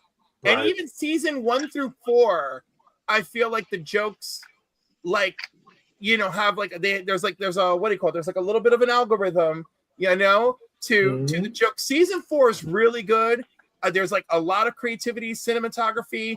I think the show knows who it is in season 4. Maybe 3 and 4. I feel like the show. I think that's also when it was like more popular though, because it wasn't super cool to be watched. I mean, I definitely like no one was thinking I was cool for watching that, you know. Yeah, no, but in reality, that show is a masterclass. Oh, it is. Yeah. And like, so and some great actors and actresses came from that show. You'd be surprised. You probably watch it back now, probably, and be like, "Whoa, that person was from this and this and that." Larry Hama, the writer, was on there. I discovered the Patrick Swayze episode, and I fell off the couch. Yeah, and Larry a lot Hama, of people even know he was in the little guest appearance. When I met Larry Hama at Heroes Con, you know, he's a comic book writer, and he's got headshots of him on MASH. He was like one of the Korean soldiers or something, and but like also like I'm gonna show you how old I am right now because I just recently rewatched like all of Barney Miller and Taxi. Oh God, Okay, Taxi, I know, but yeah, I don't know the other. I used to love Barney It was like Miller. a police comedy. Barney Miller was so good. I love. Yeah, I love Barney Miller and Ron Glass. He's an underrated actor. He was in Firefly. Yeah. Oh, okay, I really liked Firefly a lot. You're the preacher on Firefly. He was in when he was younger. He was on Barney Miller. It's a police comedy. It's like a sitcom. Oh my God, Barney Miller, yo, magic. So Sabrina, you gotta watch it. Yeah, you'll notice they introduce a gay character in the first season, right? And they use him for like the first like season 1 and 2, and then that freaking bullshit from Congress. Where we're like, no, we're not going to have homosexuality on television, right? Mm-hmm. And other things. So we don't see him for a while. Finally, when that crap finally starts to go away, they bring him back with a vengeance, right? And he's got a buddy. And then but the buddy is like, the buddy is like his boyfriend, you know. So now he's gone from being like a sex worker to he's got a boyfriend. But the dude like shows up in his pajamas and they're complaining about their friend who was kind of assaulted by police in the park, just for being gay, right? Right. And so there's that little storyline. Then this woman shows up and is like, I want my kid back from this homosexual, which of course is the older gentleman who is the boyfriend of the gay character. And they get into it with her. And when they're getting into it with her in the police office, one of the recurring police characters says, hey, I don't understand what the problem is. I'm gay, and everyone whips their head around like you're gay. So I remember that. This character has been gay the whole time, and he's been here. And then they find out that she's really mad because the dude has money and gives his son better experiences than she can. And she's jealous, and that's why she wanted the kid. And she was trying to use his deviant lifestyle to get the kid. And then in the grand finale, Homeboy shows up in his fully decked out, I got money outfit because he wants to tell the precinct. So he wants to tell the world. There's a bigger story going on, but basically people are coming to the defense of the precinct. And he shows up and he talks about how instrumental that precinct has been in his life and what they've done for him and his partner. And I know I'm making it all about the gay shit, and there's so much more because Barney Miller is a great show. That episode you were talking about, though, Cliff, where they were like, there was one episode, I think it was one of those where like they were told, "Oh, you can't air this episode." They said, "No, we're airing it. We're airing it." Yeah, no, they got into it because it was Norman Lear, right? Norman Lear was like, "We're airing it," and then they just went for it, and then it was just okay, and then so they kept going. But in that, why they censored back then, or when did this come out? These are the 80s. This is 70s like and 80s and 80s. So you got okay. Yeah, so I gotta tell you, so we had queer characters loosely on television, and then of course people started trying to drop the hammer, and then the barrier gay syndrome started to take place. Well, so it makes sense though, because a lot of the films though a lot of the films I watched that are from like I would say the 80s, 70s had a lot of it. So it's TV then that they had a problem with it, because the movies, I mean, they're films. Yeah, like, and you'll notice a lot of them were R-rated, right? Because they just couldn't. Well, a very good movie that tries to talk about gay culture. Cliff could probably tell you more about it because he's probably seen it too.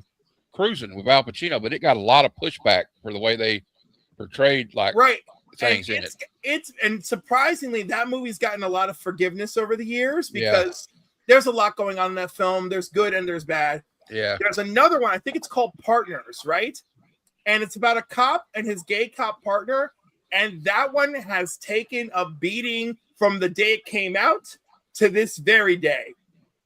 Hey, Cliff, what is the one from the 70s that had like a cast and all the men are gay? They're like at a party. What is the name of that? It was like they remade it for Netflix. Boys.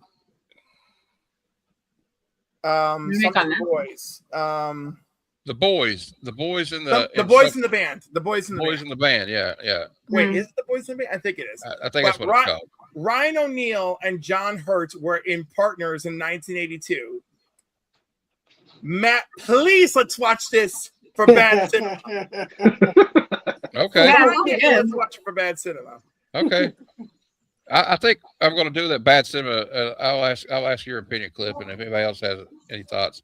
I know I do the movie night reviews live, right? But I thought like the bad cinema we could do it like differently and not instead of talking about style and structure. Listen, I have 30 minutes pre-recorded. I thought I don't care what you do, but it should absolutely be Partners. It should be live. It should be me and Sabrina because you need all that energy. And if possible, let's try to rope Sheena. Well, and honestly, it'd be great to watch a fucking movie for these reviews that I haven't already seen. That'd be cool because it's like a first, like I feel like no one has seen it, and it's a homosexual tragedy comedy. I'm like, I know. Well, you know me, I'm down to watch anything. I'm like a very. I'll watch I'll watch literally anything. Except like like sometimes those Saw movies kind of fuck with me. So like, yes. and like Terrifier. Oh my God!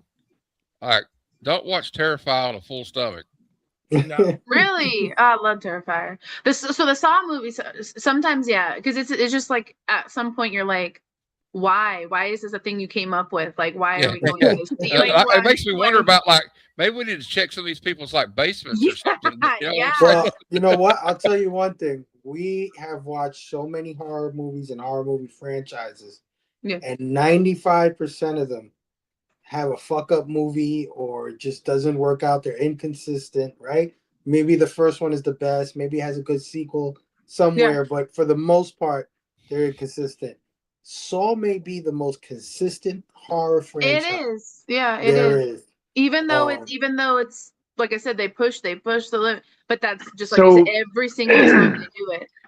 But as far as consistent on that same level as Saw, Final Destination, right? I would say no, all there's five one of that I them. would argue, but yeah, and the But I've new seen one the that is first coming two. out. Did you see the trailer for it? They put the full trailer. I thought it was already out. The trailer. They had Bloodlines? like a smaller one. They just put out the bigger. The movie already came out though. Bloodlines or whatever it was. No, there's another one coming A out, new one? right? I don't know. Or am I thinking about? Or maybe I'm thinking about Resident Evil. I think you're thinking of the one that came out Resident last year Evil. or earlier this year. Maybe, yeah. But those ones for me, the best one for me was the first and second one, the best two, but hands down. They I gave remember me- that. I can't even that drive behind a reaction. truck the same way. I remember that reaction to the first. Like I was in the theater, and when he got up, right? Remember the first time he got up, and it was Jigsaw on the floor the whole fucking time. Yeah. I was just. Everybody was just like. I didn't see it in the Everybody theater, was though. That just would like, have been cool. holy shit, that was crazy. I think I'm gonna make up a. I think I'm gonna make up a list of early gay films that don't have a sad ass AIDS ending or death ending. I'm gonna try and find the ones that don't have. What's that one? Girls Just Want to Have Fun or something like that, like the sorority one with the girls and they all pretty much are gay. The whole movie. I No? don't know this one. I'll have to look. So But my that's not grandma 80s. like rented it from Blockbuster for us. Like growing up, we're three girls and we're like 8 and 9, you know, whatever. And she's like, "Oh, you guys should watch. It's gonna be so great." So we watch it, and it's just literally just a bunch of fucking, you know, basically it's not overly done though. So I would say very soft, but it's just a bunch of gay porn, basically. You know, like the whole. I don't know it. It's all girls school, basically. So I guess that tells you. You never heard of that? It was a fun one. It was cute. No, but I think it's 80s. I've heard about. Right. I think A lot it's of, like- Parting Glances. A lot of these like movies that have like, you know, a gay cast, like or miniseries are so depressing because it's about like the AIDS epidemic or something. Yeah. Oh, yeah. Like The Normal Heart. I don't know if you remember that one. It was a stage Normal play. Heart. Yeah, it's sad. It's about like when the AIDS epidemic came out, and they weren't doing anything really about it, you know, because they thought it was just affecting the homosexual community. And it's like how they all banded together to try to protect each other because the government wasn't doing it. Oh shit.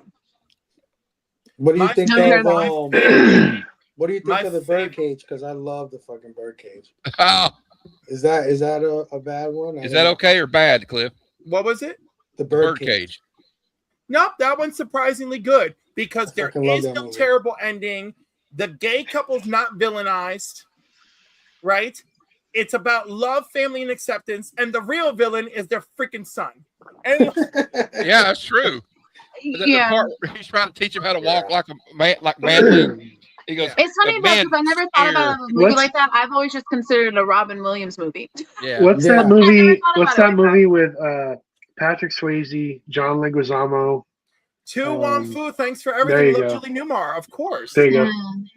And again, and that's another movie that was made with good intentions and it's well received, but at the same time, it obviously gets the gay audience score is a little bit lower because it's kind of like, well, there's a lot of things you really didn't address with this film, but thanks for trying and making it fun. And it's a You know. remake of a movie called Priscilla, Queen of the Desert, I think. Yeah, it's not a remake. They're wildly different things. Oh, okay. I thought it was a remake. And Priscilla, Queen of the Desert, succeeds in all the things that Tu Wong Fu doesn't. But Okay, both, but I love both. Right? Hugo Weaving. Both For are different acceptable. reasons. It's Hugo Weaving, right? Yeah, Hugo Weaving and General Zod, Terrence Stamp. Also, I think I have too, especially after a human centipede. I'm after fucking Tusk. After Tusk, I'm desensitized. oh my You God, know what? Tusk didn't freak me out as it What? did other people. Shut did up. me. Dude, we're gonna have to do Yo. a review on this together. Like That's I was blowing my upset. mind. I was What? upset about it. Like, don't get me wrong. I was upset about what was taking Dude, place. like his whole like the Yeah, but like if you want to talk about easy. desensitizing horror movies, like we can. That's a whole nother episode, right? right. Oh, Like well, so. no, but that movie does it right there. If you're showing like No. very well.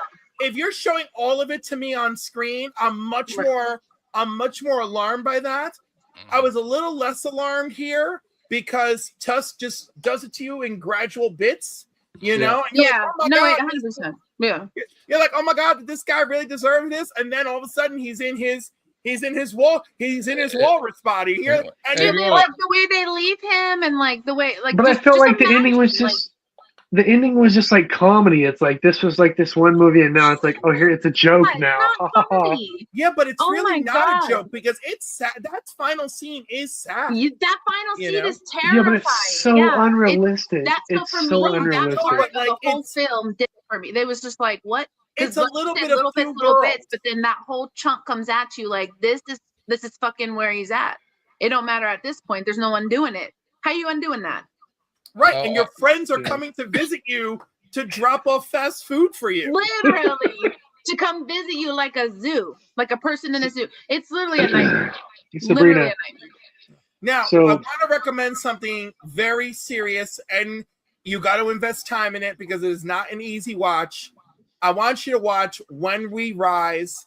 It was an ABC miniseries from American Broadcasting Company, created by Dustin Lance Black, and it's beautiful and it's like 80% historically accurate, and the 20% that isn't is just nonsense that doesn't piss me off. Sometimes when you change things, that does piss me off. That makes me really upset. But the changes here are mostly like whatever. Like there's this one dude that they confront. It's like, dude, your father built his entire life on converting homosexuals. You're a homosexual. And then he goes and has a confrontation with his father that never actually took place in real life, But I guess they wanted it in there for catharsis. And the dude that's playing the character that I'm talking about is the younger brother of the real life guy. Oh, really? Oh, shit.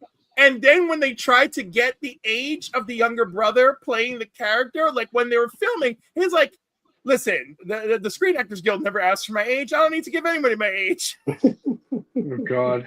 But it is a really good, it's really good. And yes, it's pain, loss, but also like there's so much more. And wildly enough, okay, Gus Van Sant directed the first 2 hours of this multi-night project.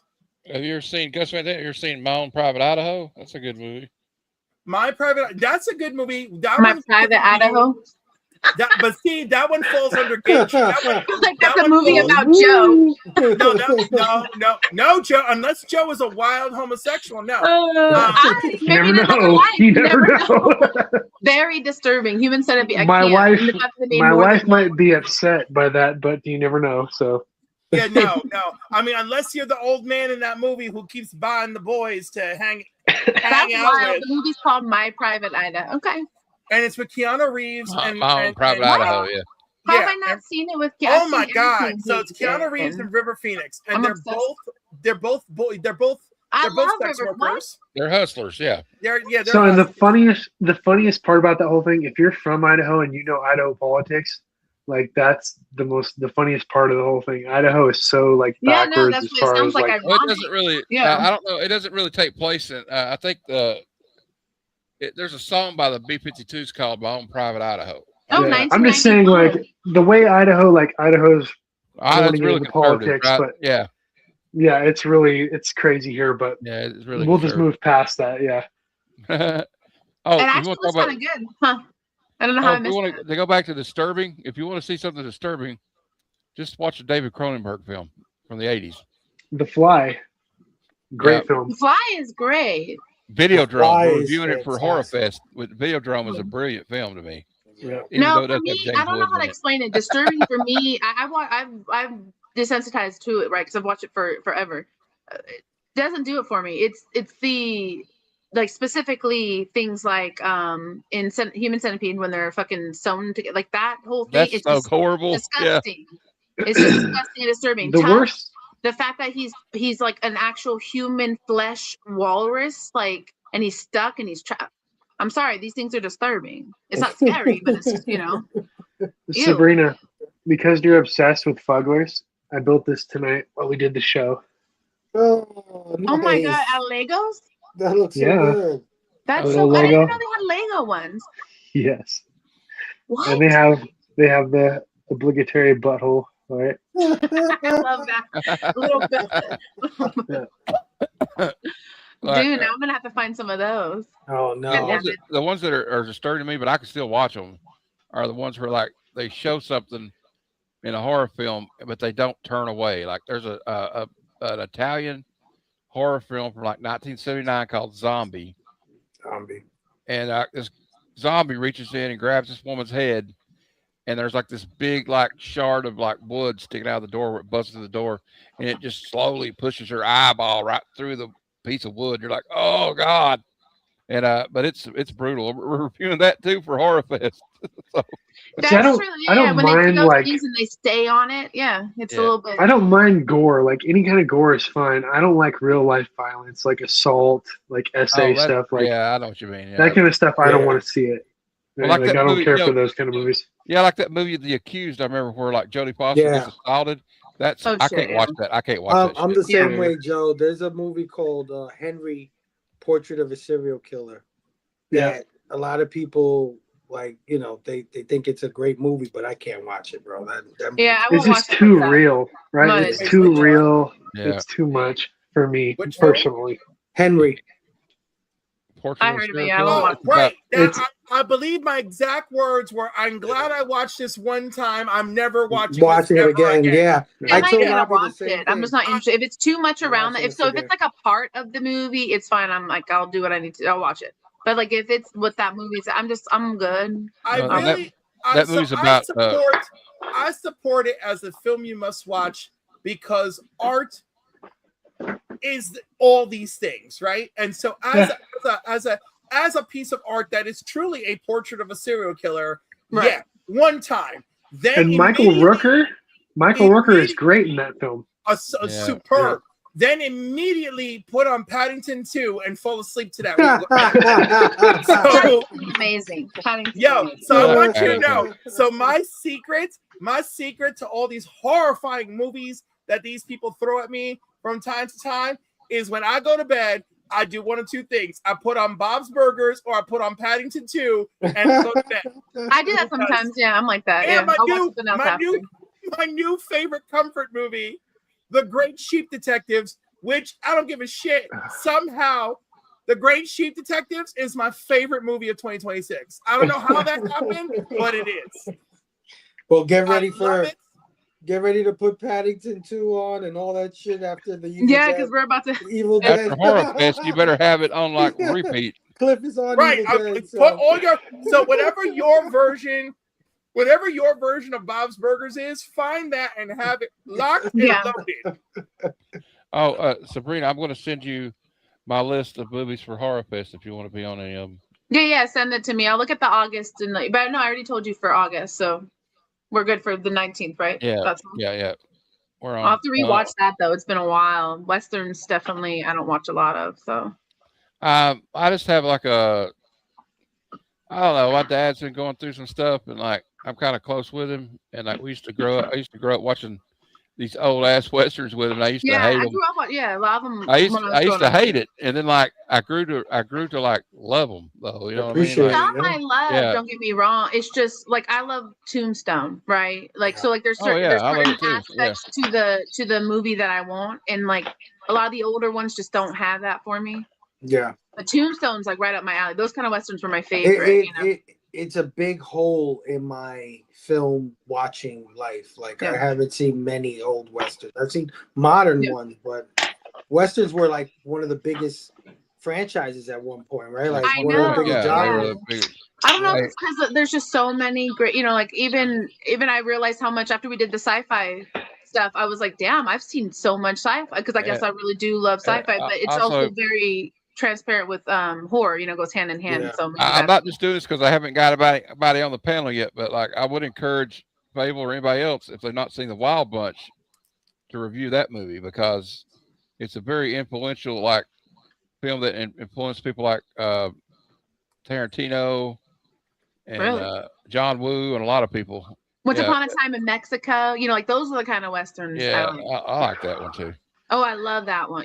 Like those are the westerns I like. But the real slow, older historical. I love history. I don't know why, but like Fable, I don't know. There's a big gap there for me too. But I don't know. I'm always down. You know me. I'm looking forward to it though. I'm looking forward to joining. Yeah, same. Yeah. And I'll probably watch all of them before I watch it with you. But then I'll join you for at least one of them. Okay. So yeah, I mean the '90s also had some good films. Like I had Postman. I would watch all the time. Waterworld.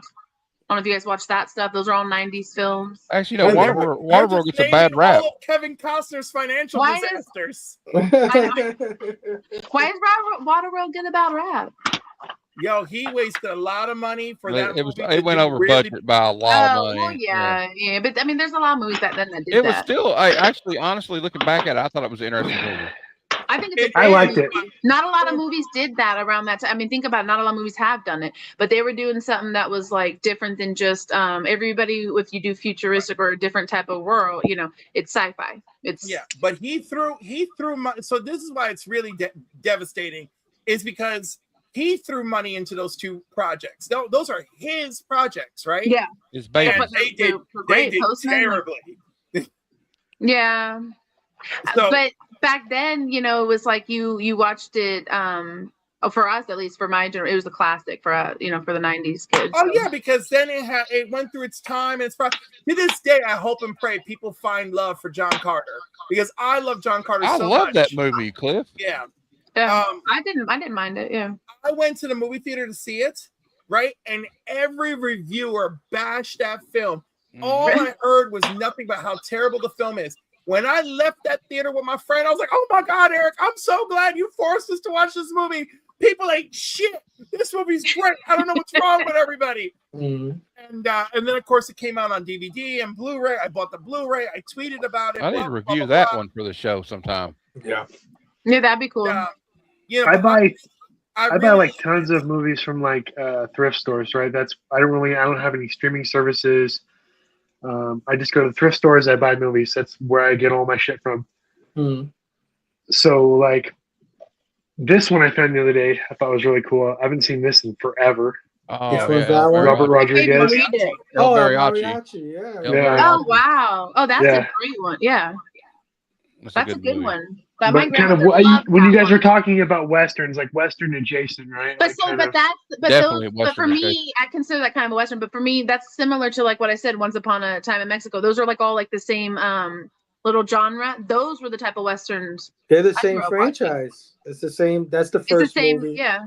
That's the first one. The second one is we just reviewed it. Desperado. I love that movie so much too. Yeah, man. There's a few in that.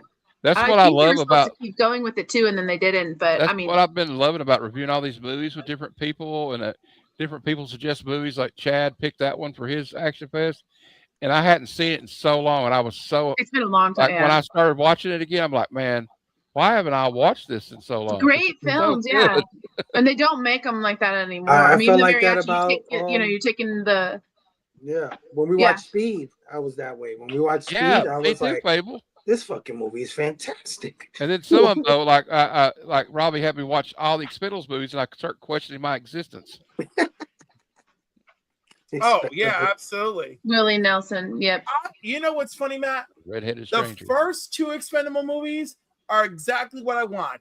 I want 80s action film nonsense with a bunch of action stars from the 80s and 90s in it. Yeah. Right. And that's exactly what happens for the first two movies. Yeah.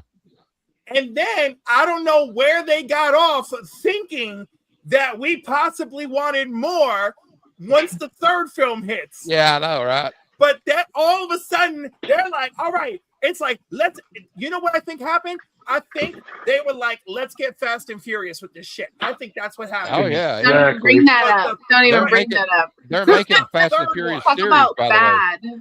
They're making a Fast and Furious series. I can't with that. If I hear about that one more time, like I can't. I'm sorry. After like number 2, Yeah. or after, I guess everyone wakes up until Tokyo. But After they like when they started launching like cars into outer space, I was out. I'm like, that's how I feel about it. So I was like yesterday old when I found out that there was a space Fast and the Furious. Like, I'm sorry, call me whatever you want. I will not watch all of them. I will never watch all of those. I'm sorry, I won't. Well, that's why I think the last one hit a wall. You know, they were expecting another $1 billion movie, and then suddenly it wasn't. Because it's just too much. But on top of that, everyone got the ick with The Rock, and I feel like that added insult to injury as well. Yeah, The Rock has almost been like box office poison here lately. Well, because of Like that that, the alleged contract where he can't lose in any film, right? Which, if you think about that, is really stupid, because how am I supposed to take any interest in you if I know your character is never going to lose? You know what that makes me think of? It makes me think of what we reviewed last night on Fable's channel, Tango and Cash, and giving Stallone all this power to where he could just say, nope, that does not work for my character. Yeah, I had no idea. The ego is just out of control. I had no idea he was like that behind the scenes. He would fire. No, he didn't seem like it. Crazy. I'm tired of seeing The Rock. I'm tired of seeing who's that comedian that he's always with? Actor. Yeah. Jack Black. Kevin Hart. All the people. Kevin Hart. I'm tired of seeing those guys in the same movies over and over and over. Like, I don't want to see that shit anymore. I love Kevin Hart and Jack Black though, but The Rock, I just don't done with all of them. acting. Like, I don't care to see any of them in anything anymore. I have more breathing room with Kevin Hart because of the comedy. I think he's hilarious. Like, I think he's 72 hours with him, which is now on Netflix, is pretty good. Where he wants to land this younger client, and they're like, "Well, you got to figure out how to like hang with young people." So he gets himself invited to this like bachelor party thrown by a bunch of 20-year-olds who get him in all sorts of ridiculous nonsense. For a streaming flick, it ain't bad. Oh, he's funny. Yeah, he's funny. He does all his like little social media stuff too. He advertises for his own shit. He posts his family. Like, he's just a cool, solid dude overall. But he's a cool guy. He's funny, hilarious. but I'm just tired of seeing him in the movies. Like, it's the same person in every movie. Same thing with The Rock. Same thing with Jack Black. They're the same person in every movie. Kevin Hart and a lot of other stuff though, but Jason, I mean for the others, but The Rock for me just doesn't act. You know, he's not happy. After watching all these Spittles movies, I don't know if I want to see Jason Statham in another movie for like at least 10 years. Same person, every movie. Have you seen The Beekeeper? Yeah. I like The Beekeeper. But then again, it's got Felicia Rashad. So I liked him in The Meg, the first one. I thought he was good in that movie where, like, you remember the one where he had to keep his heart beating at like a certain level? Yeah. Frank? That one was wild. I like that Frank was good. 110 minutes late. Is that the one where you had to like beat off? Yes, we talked about it. Yeah. It's Crank. Yeah, he had to keep his adrenaline. And I think his best role was in that movie Snatch with Brad Pitt. Snatch was good. Brad Pitt was great in that movie. Yeah, Brad Pitt was awesome in it. I love that. He's like 110 minutes late. Another great Ryan film. Gosling, while we're off on films, Once Upon a Time in California. Mm-hmm. Yeah, I love that movie. I love that movie. Yeah. Is that or I mean Hollywood? Is that one Hollywood? There you go. Yeah, I'm sorry. You know, that made me think of a day without Mexicans. Is that what it was? That film was incredible. Love that. That's what you just for some reason that reminded me of that one because it was like I think it took place in Cali, right? But it was like basically California. Yeah, it was like if no Mexicans existed, you had to like mow your own lawn, you had to clean up your house. Like it was. I do all that anyways. Well, yeah, and there's one reporter, and she's Mexican, and she's fine the whole movie. She doesn't understand why nothing's happened, and she ends up in the hospital. And they're like, "Hey, did you know you're adopted? Your parents never told you?" And then she's like crying in the hospital. She goes, "No, I know, but like I am Mexican. I was born, raised, whatever." And when she's like, "No, it doesn't matter. I am Mexican." As soon as she declares it, she vanishes, right? And then everyone watching, you know, is like, oh shit. And then like the day ends and all the Mexicans reappear the next day, right? Yeah. Like it was like a cosmic event trying to teach somebody a lesson. Yeah, appreciate what you have. Yeah, no, it was a great film because my mother's side, they're all, you know, they're all Mexican, and they come this, I'm the first generation here, and so for me it was like they wanted us to watch, my grandmother wanted us all to watch it because she wanted us to understand, you know, how hardworking their culture is. It wasn't even just about like the woe is, because my grandma's not like that, but she was just like, you know, we work hard, like you work very hard, like you're not afraid to work hard, and you'll do the jobs that no one else will. That was the whole point, I guess, for the film and everything too, if you really get deep into it. But you know, like what their ethic is and stuff as far as working, and you know, not just taking handouts, because you know, we're not the only people who come over here. You know, other people come over from other countries as well. There's a lot of like things given to people and etc. And you know, some people don't get that. And in this case, that was what it really was bringing attention to. So I thought it was a great film. And again, our media loves to focus on the nitpicky. We can get 200,000 immigrants in here coming from horrific situations, and somehow our media can spin that into some wild, fantastical bullshit. Look at all the free stuff they got. And I'm like, I don't think you want to switch places with any of these people. No, yeah. We're getting into political and racist stuff again. Like, you know, I think we all agree on the subject matter. But if you want to be careful to avoid political and racist stuff, then you should avoid the forever people. Yeah. All right. Because who on earth told these liberal ass hippy dippy new gods, all right, that dark side is not is. All right. How dare they? Perfect segue. Like, beautiful dreamer. Yeah, great segue. Bring it back to the comments, Cliff. Let's go. Honestly, though, yeah, I mean, bring it back because it is getting late. So let's show some pickups. Let's show a few things. Well, we could talk about film forever. We're literally the group that does it over on. Yeah, I know. Like, so, you want to do pickups? Like, I have like thrift store movies for fucking the past 3 months. Like, we could go for days. Oh, dude, it's ridiculous. I buy so many movies. I got some stuff. You just gotta start watching them. You just gotta start watching them. Yes, exactly. Well, I'll go. Usually I go last, but I'll go first then because I didn't get to buy myself a million toys like somebody I know for their birthday, but I did buy a million Fugglers. Okay. Which you have your little Lego guy. I have been chasing, which I was hoping to piss off Joe because I know he's been chasing the same thing. I don't really know where I put the box. Oh, but I've been chasing the hot dog from their blind bag for a hot meal now. Those are hard to find. I'm convinced it doesn't exist, but those are hard to find alone, right? Let alone the hot dog. So I finding these isn't the problem. And even me and my kid, and we made a deal that if the first hot dog found is mine, right? But no, I cannot find it. It's like rare or something. But this is cute though. The pizza's cute. He got the hamburger, we got the donut, the ice cream, we got all these ones. No hot dog. So you got the hamburger? Yeah. Okay, because that was the only one I found. I was gonna send it to you because I didn't think you could find it, but that's the only one I could find. Well, so that one my kid found though. I still want the taco and the hot dog.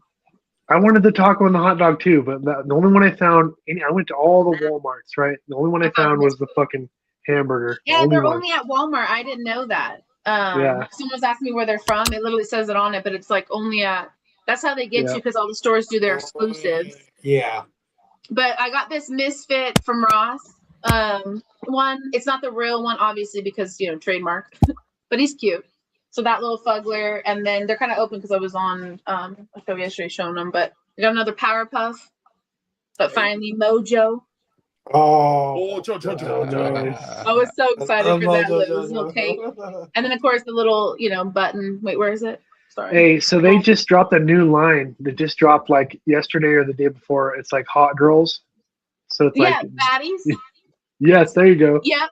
So dude, you already know this is all me. Okay, so like I cannot pick just one. They had a fucking leopard print. Well, they had all these ones. But the one I had to go with was the one with the fucking tongue ring. Like, stop. But look at that. Oh, the grills. Lord. And then she's got like but if this isn't me, like obsessed. That's it, Fugler wise. But yeah, Baddies is the new one that they just dropped. So I'm glad that you knew that. Oh, I got this little Care Bear. I've been on a Care Bear thing.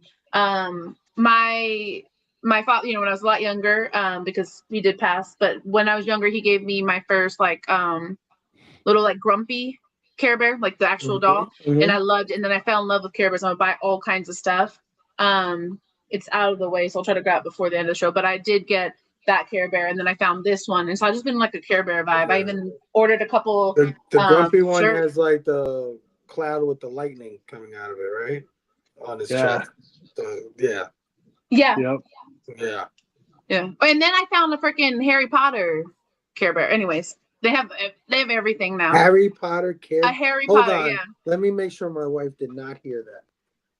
Dude, they have all of it. So that's the one I'm gonna have to show you guys later, though, because it's way over there. But it's the grumpy one as Slytherin house. So I was like, oh, I need that. I'm Ravenclaw, obviously, brains, but I needed the grumpy. So, and then comic books. I have quite a few, but I'll try not to show all of them.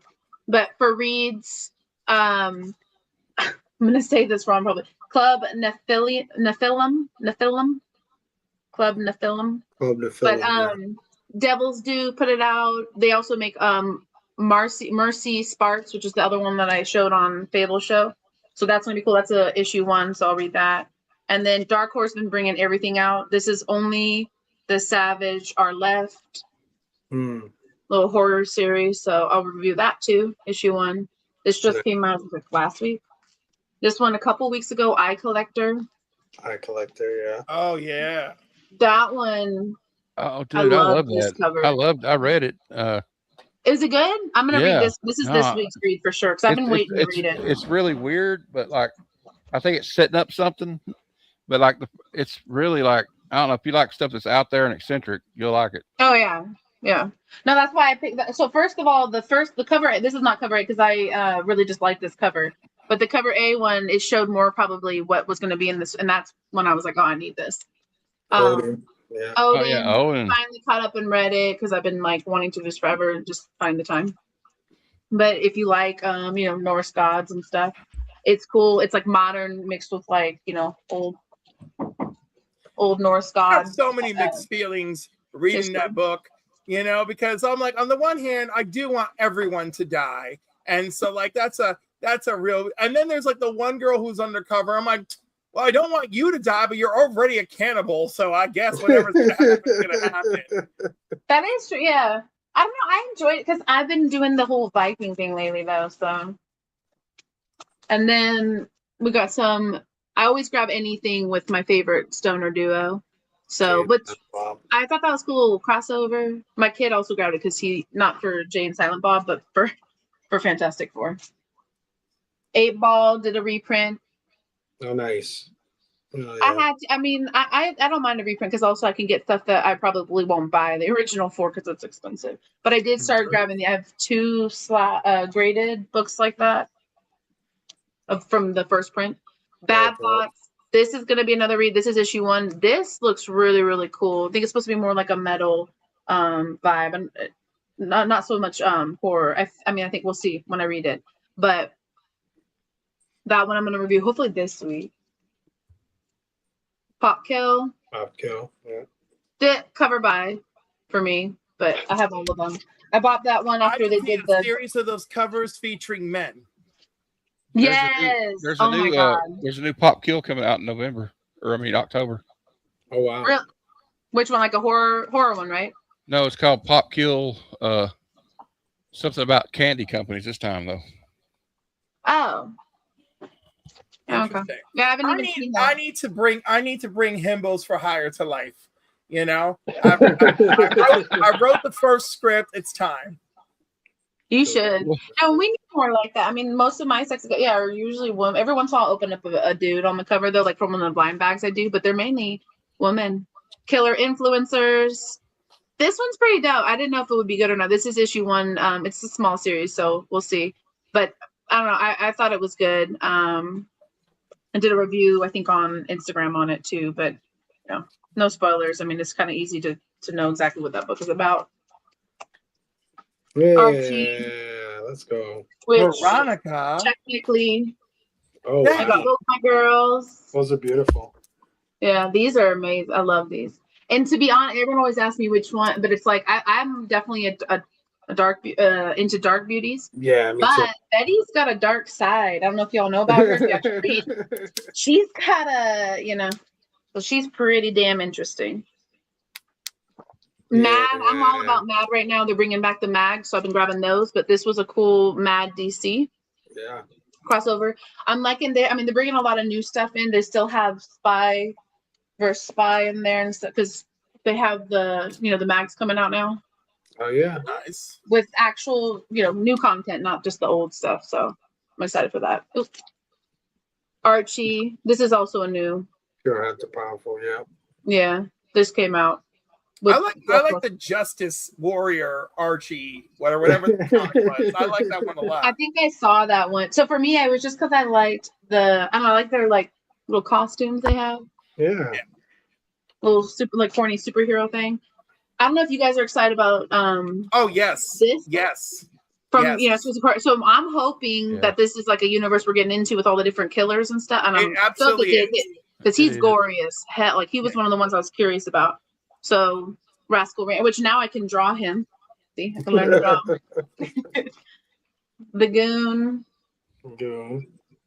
I always grab him whenever I can find him. I have a cool vendor that I usually see when he's at different stuff. Oh, here's a Hell. What's this one? Hellraiser. Can you see it? Hellraiser, yeah. Pinhead. Hell yeah, dude. That one's really hard to show, so I haven't even done that. I haven't even reviewed that. And then I got a bunch of Sabrina. That's a hard one to find. That's a good one. Yeah, I've been searching this for a minute, and then that's from the Simpsons. Bestiary series, right? This is the one in Bestiary. This is the 1 in 15 variant cover. Yeah, so, those are hard to find. Yeah, no, and all mine that I have, which I have like 10 total different books. I don't have that many of him at all. I've gotten from Simpsons. I don't know if you guys ever seen them out at cons and stuff. I've gotten all mine from them. They always put them like aside for me and stuff with my Sabrinas. I got a nice little stack of those, but I didn't really, I guess, show them that long from them. I did a post on them, but a bunch of them. And some of those I have doubles of. And then my kid gave me another Pokemon because I just started doing Pokemon myself because they've always done it. God. I started grabbing it now with them for fun. He said it looks like little sheep, if you can see it, for our black sheep comic club. So that was cute. And then I've been obviously doing the Magic thing. I'm trying to build a deck so I could play with Hubs because he's been doing it. But I don't really. What color is your deck? I haven't created mine yet. So all of mine are Ninja Turtle. I have a few Marvel, and then I have Lauren Wisp, which is like aren't the decks like color related? Like you have a green deck, green mana, like certain color. Yeah. They are color related, but you can mix and match. Yeah, that's the first I heard that. So for me, what I know is it's supposed to be a command deck. It's 100 cards. You do like 36 land, this and that. It's like a whole you need a leader. You need a commander. Yeah. But I haven't heard about color yet. But for me, from my understanding, you can mix anything you want. There's no rules to it. So for me, I'm probably going to use some old school stuff because I feel like everyone's doing Marvel and Ninja Turtle. I'm doing Lauren, like I said, I got Lauren Wisp, which is like a very, fairies and, very like original magic, right? Like it's not themed. But I have been getting, a few little cards. The one that's worth the most for me, or foils, the ones that are worth the more for me, it's like I have a $15 card. That's the highest. So I'm not pulling anything crazy because I'm not buying collector packs or anything like that. I thought about buying some of the Marvel Magic cards, like a couple of packs, to see what I get. Yeah, I did some of the, I will not do it. I will not do it. And my LCS, So I didn't want to because it's a lot, dude. Like, and then you buy the packs and you want to buy and buy and buy it because you want to keep ripping and that's too much for me. So I have like quite a bit now, but nothing compared to what Hubs has. I did, I guess, get since the last time we were on here. I didn't show it, but I already opened him. But I did get another gremlin. The brain gremlin. Yeah, which I showed, I think, on Fables before I opened it. But we weren't on here for a minute, so I didn't get to share him. But I did add to the little fam. So, and I got another, he has a pipe that comes with it. Actually, I think it's right here. So I got another pipe because I got like my little SIG and stuff, like all the little accessories, you know. Like, I think he's one of my favorites, and I got him for a great deal.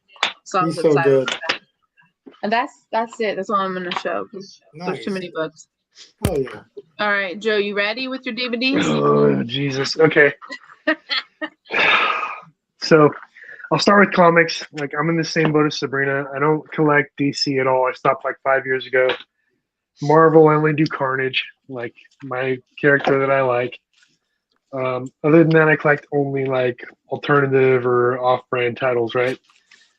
So we'll start with Return of the Living Dead, Untold Tales of Tarman. Yeah. Oh, I got that one. Yeah, I got that one. Yeah. Yeah. So I got the one with the girl on the coming out of the ground. I think I got all the covers. That's the one I got. you got all of them. Yeah, I pre-ordered because my kid wanted my one, LCS so. knows, right? They're like, "Oh, you want Return of the Living Dead?" All of them. I was like, I can't. So I bought them.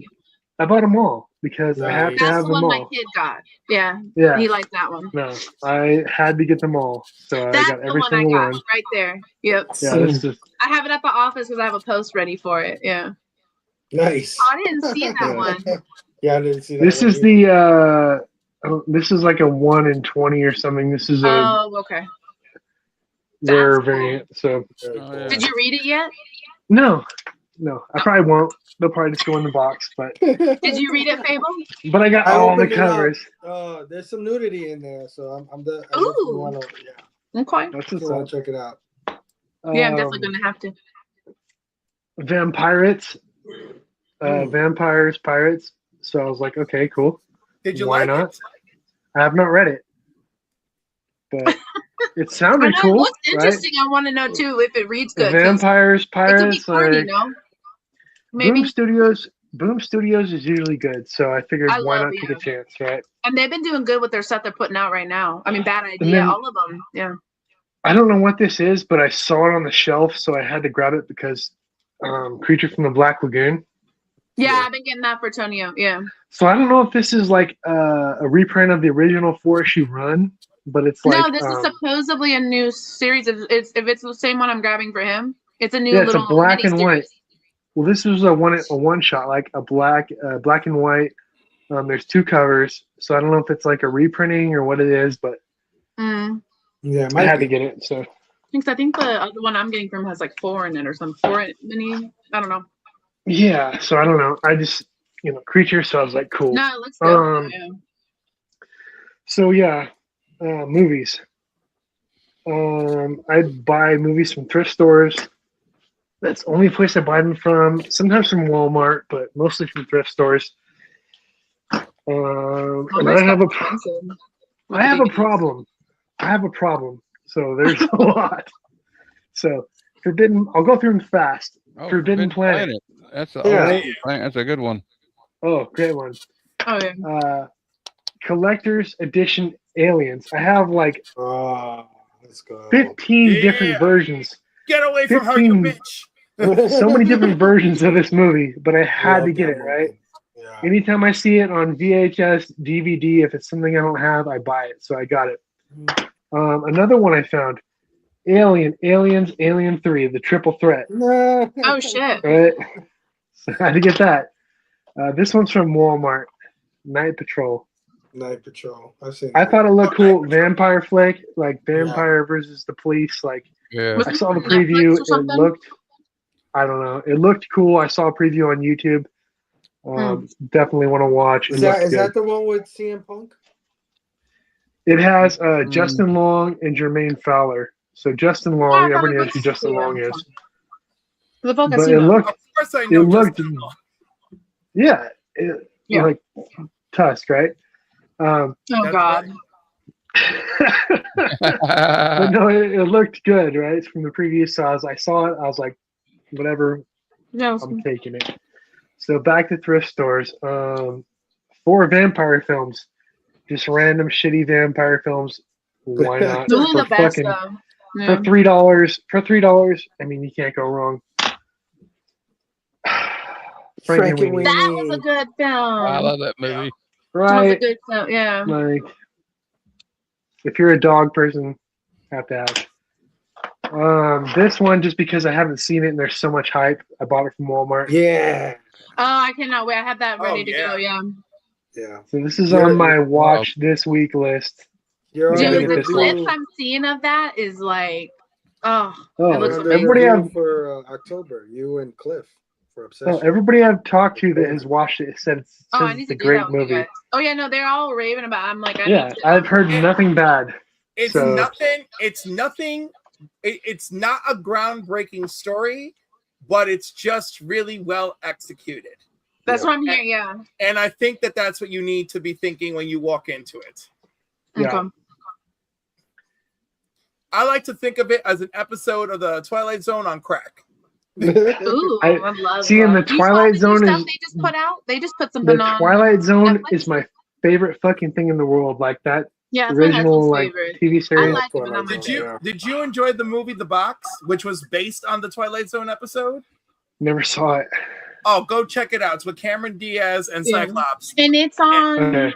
It was on. I saw it recently streaming on something. I can't remember what it was on, but it's available somewhere to watch still. What? But that was a good. Yeah, that was a good one. Okay, Twilight so Zone? back to DVDs from the thrift store. Lady in the Water, not a great film, but I love M. Night Shyamalan films, and it is part of his filmography, so it's part of my collection now. Not one of his better ones. The Ring, just because it has a cool lenticular cool. slip That case, movie was right? awesome though when it came out. She just died. It was. Yeah, I don't really watch That it girl again. died. Yeah, That girl it was passed good. away just now. Just Yeah, so like really? I'm sure I had this movie already, but like the slipcase, so I bought it. District 9, I probably have like 3 or 4 copies of it, but this is like one of my all-time favorite movies. I absolutely love this movie. Neil Blomkamp, It's a good movie. like, It's a good one. oh too. dude, such a good film. I think I love only ever it. watched it once though. This, oh yeah, like I don't know, Elysium, like his other movies are okay, but like District 9, like I felt like it was such a good movie. Yeah, I love Like this. just the whole Yeah, like very well done. Yeah. the movie itself, Deserved a the message sequel. behind it, like, you know, yeah, they Very- could have done more with it. It's very good. This one I've never seen before, but I grabbed it because of that reason. Yeah. Punisher Warzone. Warzone. Hmm. I don't think it's that bad. I kind of enjoyed it. So I've never seen this before. Like I know there's the Punisher, original Punisher movie before like all the new stuff, but like, is this like a different one? I don't even know what this is. Yeah. It's like hyper violent. It's just a hyper violent version of it's like it's I don't know. I don't know how to explain it, but it's based on the John Romita Jr. I think did the art for the series. version. in the 90s. Yeah. I never saw that come out. Yeah, I don't recognize it. Mummy with Tom Cruise, just because it's a mummy movie. Did you I've watch the heard new nothing. one? Work for yourself. I've Did heard you see the new nothing one but yet? good things. Nothing but bad Any of things you about guys? this movie. Do No, I y'all heard watch that was the okay. new though. Mummy? My Oh, biggest the new, problem the new one? The one Yes, that's the new from one the- just came out. From the Evil Dead universe? Yeah, I gotta check Yeah. that out. It's on Yeah, it HBO. looks so good. I watched a part of it, but I haven't seen the whole thing yet. I haven't had time. So I bought these. I'm going to preface this by saying I'm not a fan of this series of films, not in the So you least. love it. But they were cheap and they were steel books. So I was like, you know what? I might as well buy them and give it a chance. So I bought all the new Disney Star Wars movies on Steelbook Oh no. because they were like $3 each, right? So I got whatever this one is. I don't know. Whatever this one is. This one That's, here, This one. Awakens. I don't know what Put that them all one in is. order right now. yeah, The Last Jedi, Oh, man. yes, there you go. Rise of Skywalker, Oh, yeah. and the Force Awakens, right? All on Steelbook. I They were think like one of them is $3 Rogue One, and if it's Rogue One, it's a pretty good one. Yeah. It's one of these two. Yeah, Right? Rogue One wasn't bad. Yeah. So these are the Spielberg. 3 movies. One of them is like the Skywalker thing. One of them something else. I don't know. I believe that one is like Yeah, what are those? one on the left. I think is Rogue Squadron, or not Rogue Squadron. Rogue One. Is it? Yeah, I don't know. Oh, it is Rogue One. Yeah, Rogue One. Nice. Okay. Damn. And I think the other one is Han Solo movie, the Solo movie. Yeah. I think. Don't quote me on it. No. Yep. Damn. Okay. 2 for 2. So yeah, the price was right. I'll give it a chance for that price. Steelbooks. Well, you could probably resell on eBay, like if it's a steelbook, if you don't like them. Yeah, like it's a win-win, right? Like there's no way to Yeah. lose on it. El Mariachi I showed earlier. Robert Rodriguez, can never go wrong with Robert Rodriguez. Excellent filmmaker. The fun fact about this movie is he actually did medical experimentation on himself to raise funds to make this movie. Oh God. Really? Yeah. Yeah, I didn't like know that. he was It's a cool working on concept, the. though. It's different So I than don't the know other one. Nobody really talks about like Howard Stern, but he worked on the Howard Stern movie when he was writing this movie, and he would do medical testing to raise money to make this film. So he did like my all God. the weird tests where they're like, let us put this in you and see what happens, that kind of stuff. He Just should to have made get a that movie movie about made. that. Yeah. Some of it was just pills. More Dracula movies. Thrift store. $3.99. I like the 4 foreign movies. one though. Those ones were fun. There's always a good movie in there somewhere. Yeah, I mean it's 4 movies for $4, whatever. The Day the Earth Stood Still, the remake, probably not great, but The original one's really awesome though. yeah. I didn't ever know they remade it. That's crazy. I only saw The the original X-Men trilogy Oh, look at that. on Okay. Blu-ray. So I'm slowly building like my Marvel DC movies Blu-ray set, like only on Blu-ray from thrift store finds. So slowly chipping away at it, right? If I can find them for cheap, buying them. So Hell yeah. The Shining, I probably already have this, but I bought it anyways. Oh, love it. Hollow Man 2, because I didn't even know this existed. Like the first one wasn't great, so this one's bound to be super shitty. It's fantastic. Yeah. Yeah, it's bound to be shitty. Another Marvel DC Captain America. Oh, my favorite Marvel movie. That's my favorite Marvel Winter movie, too. Soldier. I Right? love that movie so much. It's the best one. Doctor Strange. I love that Blu-ray. one too. Love Doctor Strange. Slowly chipping away at that set. And this one, just because I've never found one of these in a thrift store before, but a Blu-ray 3D. Oh, that's dope. I already have it. I already have it on DVD, but I was like, fuck it, 3D, Blu-ray, whatever. 3D, so that like comes with the glasses? No, there's no glasses, so I don't know how it works. At some point, Oh. I'll have to figure it out. Oh. But there's also a That'd be Blu-ray. a cool movie though to see in 3D. Well, they So had the there's 3D TVs for a little while. The You don't remember 3D when that was coming out? Oh. the Blu-ray and the DVD, so you get 3 discs, So if you have the TV, then that's I All- guess how you watch it. Mhm. all for $4. So I it's, actually liked the video game too. Yeah, great film though. for people my age, Tyson, I remember Right? that movie. Is that the 30 for 30 or 40, whatever it's called? it's just No. all his fights, right? It's All probably where he best used to of, be in his yeah. prime, right? Yes, Okay. back in the day. This one I bought because of Robert. Made me think of him. A hardcore band from LA. I don't know how this wound up in a thrift store in Idaho, but throw down It some happens. hardcore band. Hardcore band from LA. It's like concert footage, so I bought it. Attack on Titan. It's like an actual movie, but this is part 2. So now I have to get part 1 because I bought part 2. That's funny. Yeah. And then okay, I'll do one more. Gacy. Stacy. So Oh heavens! yeah, Look this at that one is cover.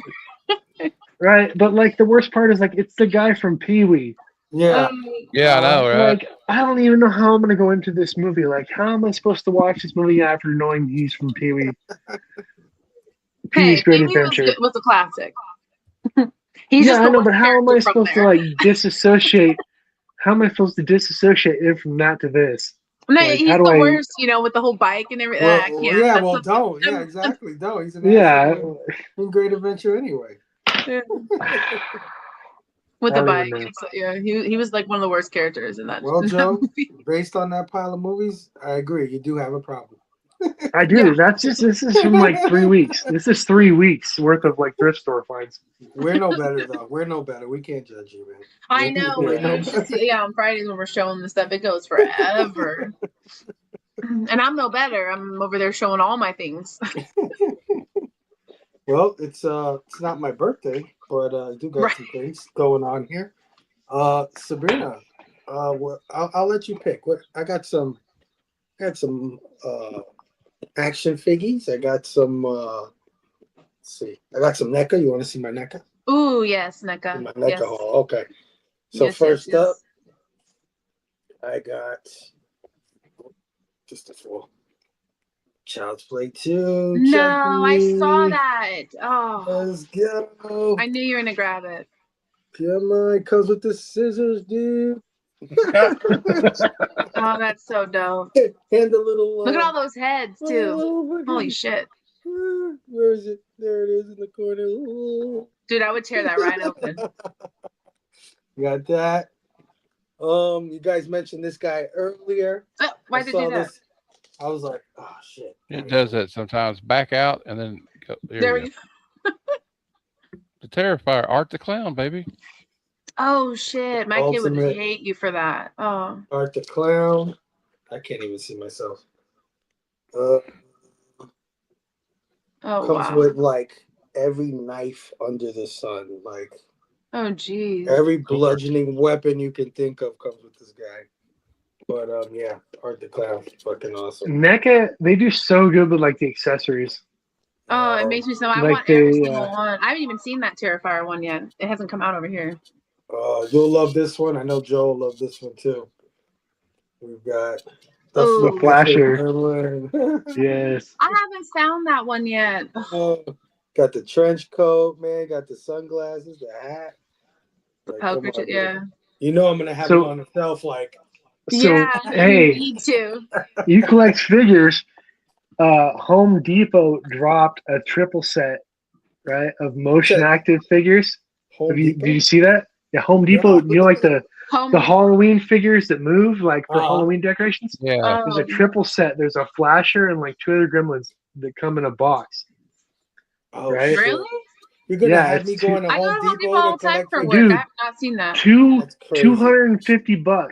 Okay, that's $250. disgusting. You get Don't even 3 bring it up. Gremlins. Ew. It's 3 full-size Gremlins, dude, and they move and sing and do all the shit. I might have to do that. I once. need that, Might have yeah. to do that. And That's so probably my bad. favorite NECA pickup. If there are a wave of fires at all the Home Depots in my area, you know you caused it. Thank you. Right. It's all your fault. Am I big? Because I see myself in the corner. You're big. Yeah, you're big. All right. This is my favorite pickup. I got this guy today. I've been collecting all of them. So glad I found him. I got Big Bird. I did Big see Bird? Bert and Ernie. What They the look fuck? great though. They did really good on them. And he's fucking fantastic. Yeah. They even got the 70s Oh, there you go. Big Bird in there. I am. So you like, have all of them now. I have Bert and Ernie. I have the Dude. Count. I have Super Grover. Did they do Oscar? Oscar just got announced at SDCC. And Oh, he's gonna I would get buy that pre-ordered. one. That would be dope, man. Yeah. Big The Bird. Bert and Ernie were cool though. They looked good. I only saw those ones at my store. Far as Marvel goes, I got John Bernthal Punisher from the new Punisher movie. Not Punisher, Nice. Spider-Man. This is how he is in Spider-Man. Happy to have that. Just got Robbie Reyes. Oh, that was Ghost awesome. Rider. Hey, just Oh, in time wow. for that good old Ghost Rider news. I know. Yeah. Let's see. Got Lady Deadpool. She's fantastic. Great articulation. Did I just imagine your camera? Your camera is zooming in and out. Yeah, it's that Apple shit. It just does that. Okay, fancy. Ultimate Wolverine. Oh, that's cool. Yeah, hell yeah. He's awesome. Let's see. I got Onslaught. Onslaught. Talking about Target exclusives. They need to That's bring the back big boy. Onslaught. Yeah. Got Ham in the mail this week. Let's see. I got Marvel Rivals. I like how you're like, Spider-Man. Joe, yeah, you got a problem with DVDs, and then you come out and it's not your birthday and you got like 20 figs. I cannot with you. I cannot. Luna Snow. Joe's got Oh, a she problem with looks $3 great. DVDs, and I Homeboy's actually over kind of here. like her now that I've been playing her on Marvel Rivals. I kind of like her. She's cool. She's pretty dope. And probably my favorite one, Professor Hulk. Oh, nice. From the Peter David, Dale Keough. Oh, that's a thick boy. Yeah, big fucking chunky ass. Yeah. Love it. And then I'll leave you guys with Trev's like, Fable is the figgy king. Yeah. Yeah. I'll leave He's like you what I guys wish I could do, with- but I like, tell myself no. Oh, I don't want to show the Transformers because you guys probably don't know any of these characters. Just don't want to even do it to myself. So I actually love Senior Transformers. So I don't collect them, but I think they're so cool though because they all are. I'll show one that I just got today. They're fucking detailed as hell. These these Transformers. And I actually hate the Michael Bay films, right? Like I hate those movies. But I love my Transformers. But there was one from those movies that I had to get when I saw it, and that is Titan Holy Class shit! Grimlock. Damn. Jeez. Who looks fucking Oh, that's cool. amazing. Look at that. Oh, so he goes between the two. He transforms. Yeah, to that. That's dope. Yeah. Fucking sick. Big fan of Michael Bay's Transformers. Let's see. I'll do this one for Matt, and then I'll finish. That's it. I'll stop there. Got the G.I. Joe TMNT crossover. Right, figures. Jeff? That's what I'm saying. I'm like, it must be his birthday again. This is Donnie and Dial Tone put together. Oh, that's dope. Yeah, a little crossover. His birthday month. He's gonna show. Oh. We got Snake Eyes and Leonardo. Oh, those are dope. Yeah, these are fantastic. I haven't seen those. I think my kids would love those. We got. Let's see who else we got here. We got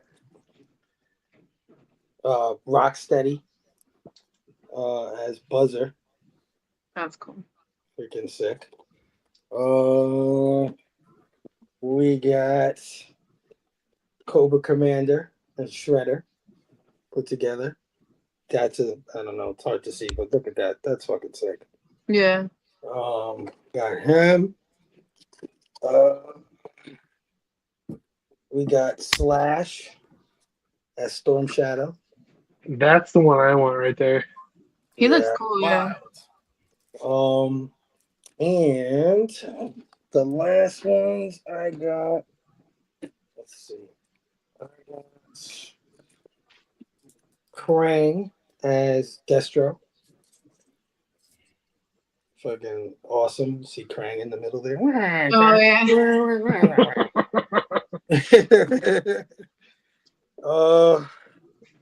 And then this is probably my favorite one so far. Is Raph as Roblox. And it comes with that big ass freaking gun that actually like rotates the ammunition through. And why is it every time you touch something, Joe, it goes to you? What the hell? Yeah, you got to back out and then like to where you can see us all, and then go back to it. There you go. And then the last thing, it's a glitch. We got okay. The All Striker. Oh man, look at that. The All Show. Oh shit, that's all. Yeah. April O'Neil as Scarlet. I can't be looking at this stuff because now I want to buy them. Right? Like, yeah, I'm surprised you didn't. G.I. Joe's your thing. I know. I might get them later. I just don't have the money right now. Just for Matt, because Matt probably has this one, but the first time I found it today. We got No, I don't have that one. Cobra Oh Command shit. I need it though. card. Yeah. All right. That's my haul. Damn. Happy birthday, Fable. I don't fuck around. I tell you, I don't play around. Love it. Okay, really? Is this thing gonna be fucking with me all day? There we go. Okay. I didn't really pick anything up in the last week, but I'll show you the most recent stuff, I guess. I like my lady covers, so I got some poison Yeah. ivy. Hey, Damn. That's Yeah, in my check- pool box. I need to pick it up. Check this one out. Oh shit. That one's cool. Yeah, I love that cover. I wonder which one they put in mine. Hopefully that second one. And then I got some G.I. Joe, Real American Hero, and then the Energon G.I. Joe, and I get every cover because I have a problem. Ooh, I like that one. I like that one's pretty cool. Yeah, that's nice. that's a dope ass cover. Oh yeah. And this is Transformers. Oh, I love that cover, dude. I need that character as a figure, bro. Yeah, Danny Warren Johnson cover. Oh. I'm trying to get all these Jason Howard, I think, doing them. They're like all connecting covers. And then one of my favorite series right now. Void Rivals, yeah. Yeah. I talked to my mom and she goes, "What do you want for your birthday?" I said, "I want that Jetfire mom with the two Void Rivals figures in it." And I got Mask #2. Nice. Oh yeah. Are you reading that one? Is it any good? Yeah, I read the first one. I haven't read that one yet. I'm behind on my reading. Mm. Got Batman 11. Don't tell Bruce I showed any DC comics. Superman 39, which has really been a good story. Like it's Superboy Prime. This is like some war stories from World War II. Oh yeah, I saw that one. Is that one any good? Yeah, it's really great. It's like a bunch of anthology stuff about like World War II. There's another good series is Redcoat. And then this is a Captain America, but it's like one of those Alex Ross Oh, that's dope. covers. And then Infernal Hulk, which is like it's basically a horror comic, ain't it, Babel? Oh, it's one of my favorites, yeah. Yeah. Yeah, I thought the So- covers are a little bit darker, than the regular Hulk. And then I know for all you guys and gals that like it, the indies, I do have a few. I love it. The Eye Collector Yeah. #1. Nice. Blood of the Wolfman #1. I did pick that up for the hugs. That's really That good. was cool. They had some cool covers on that one. And I also, Sabrina, I have Odin 1 and 2. I haven't read it yet, but I read It's 1. good. I think oh yeah, you got the same covers as me. Those are the same ones I picked. Yeah. And I really enjoyed this series, If Destruction Be Our Lot. Yeah. Then I I got haven't grabbed that one. the first appearance of Manchester Black. One of my favorite Superman stories of all time. What's so funny about truth, justice, and the American way? Absolutely. Cliff, I don't know if this is, I think this is the first appearance of Morph in a comic, right? The TV Morph. Yeah, that's what I meant. Yeah. X-Men Adventures #1. It's it was a comic that came out after the animated show. And we got what's her name? Rachel Summers, I think, is on this cover. Yes. That is. And then, I know y'all like horror movies. Joe, you might like this one. Look, it's House 2, the comic. Oh, I have that. I love that. Ooh. I have that book. I love that book. Yes. And then I got these at Half Price Books. We got a David Mazzucchelli Daredevil. Look at that cover. Is that pretty cool? That's Oh, awesome. yeah, that's dope. There's something about the old comics, right? You know, Yeah, that's not what they look like now for Daredevil. They're all Howard- different. They're all modern. Howard Shakin, I think, did this cover. And then I got Cool some cover. Spidey. I got some stuff I don't have bags and boards for yet because I gotta use Cliff's discount code to get me some bags and boards next time. That's right. Yeah. Cliff Comics on BCW Supplies. So like old school, like I like the old school stuff. It's like John Byrne, I've been picking up some more too. Yeah. Namor. Or I'm probably saying it right. Yeah. Namor. All right. Namor. It's all right. Namor. We don't judge here. We don't judge here. They got Jay Lee, I think, did these covers. That one. Yeah, I like to go to Half Price Books every time I get a chance. got Sergeant Rock with somebody that just, this one's been rode hard and put up wet. Oh, there you go. That's the best kind. Oh, I got a cool man thing. I'll show you my man thing. Oh, that's cool. And That cover was dope. Nightcrawler. I really like. He's one of my favorite X-Men. So I've tried to pick up all the miniseries. So I'm behind on it, but like I always say, people are like, "Oh, they're going to go all digital." I'm like, "Well, that's cool because I still have plenty of shit to read for days and days." Yeah. Yeah, I don't read digital. And well, you saw it earlier. The notorious Black Punisher. I can't believe I'm saying that, but this one, like, I don't really pick up Ron, but I saw this cover. And I said, it reminds me of like an old House of Secrets cover or something. Yeah. It's probably an homage or something to it, I would say. But also, I like looking at the old ads on the back. Look at this. Yeah. Hell yeah. And look here. I could do this now. I'll be part of the mobile strike force team for G.I. Joe. Do it. Join it.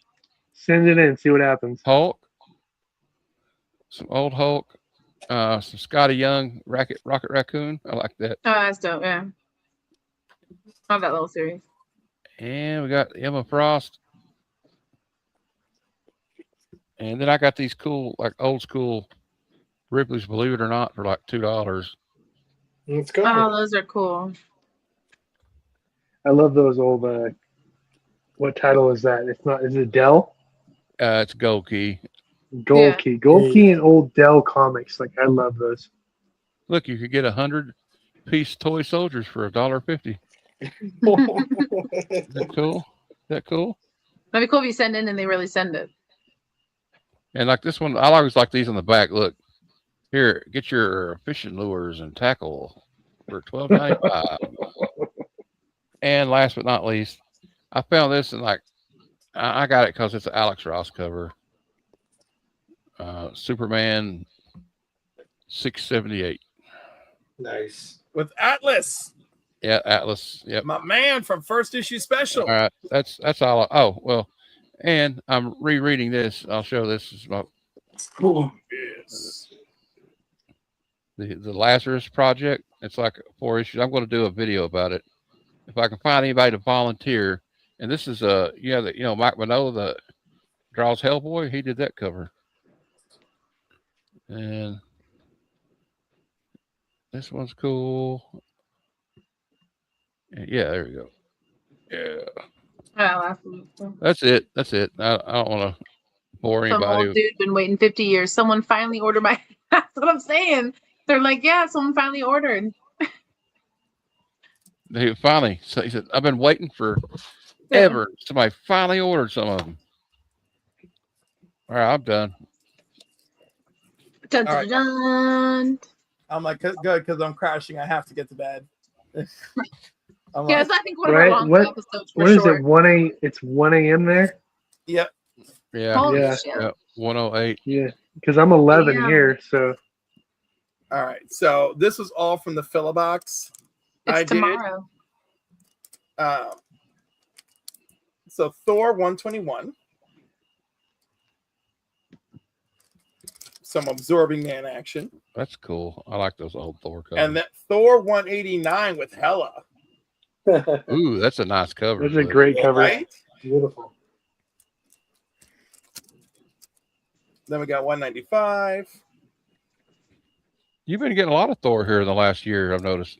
Well, when it's a Philobox, it's like you got to go to your go-tos when they don't have what you want. It's like, well, Thor it is, because like Thor will always make good. I wasn't criticizing. I was just like, No, I know you weren't criticizing. I'm just saying that like it's funny how like I go to these things and there's the stuff I want and that's never what is there. So I got to go to like the next best thing. Next on the list, yeah. Yeah. It's cool though. There's not a lot of people grabbing Thor lately, I feel like. Which is weird because like I always feel like when I'm grabbing these books, I am competing. Because like look at them gorgeous classic covers. Yeah. Oh man. Beautiful. I don't know. It seems like something about the old covers, like back then, the colors really pop. Maybe it was the lead in the paint or something. Brighter. Well, they're brighter now. Everyone goes darker. Yeah. Yeah. Oh, that's nice. And then some And wild the covers were busier back then. I love a busy cover. Yeah. Well, they like to. It's a lot of color theory involved. They like to put colors together so that it pops, so that you buy it off the shelf. You know, you're just attracted to it. A little bondage. Trevor said, "Where you grabbing him?" is the question. Yeah. Only in the right places. In the pussy. My goodness. This was probably going to go into a giveaway. A delayed excitement. Matt after dark. You know, it's so funny. I think this cover is absolutely beautiful, and like you could pick up a decent copy of this for like $6. We lost Fable. Oh yeah. He might come back. He might. That is it. You're like, cannot. Yeah, I didn't even think about that. It's tomorrow for you. I'm talking to you guys in the future. Yeah, it's I'm getting kind of tired. Right. I got my show in the morning. Fable's return. Well, that's a perfect segue because usually that's how we end things. So let's start with you, Cliff. Then what we got going on? At 10 a.m. Eastern Standard Time, I got Comics and Coffee with Cliff. My guest is Eric of SideQuest Comics, and that's in less than 9 hours from now. Nice. Oh yeah. Well, I'll be sipping some coffee and watching you for sure. I gotta catch that one. I will be chugging coffee. Eric is a good dude. That's cool. Eric's cool. And Fable, what do you got going on? Where can we find you? Look, why does it do that every time? I don't know. Oh my god. Just doesn't like me. You're not the first one, okay?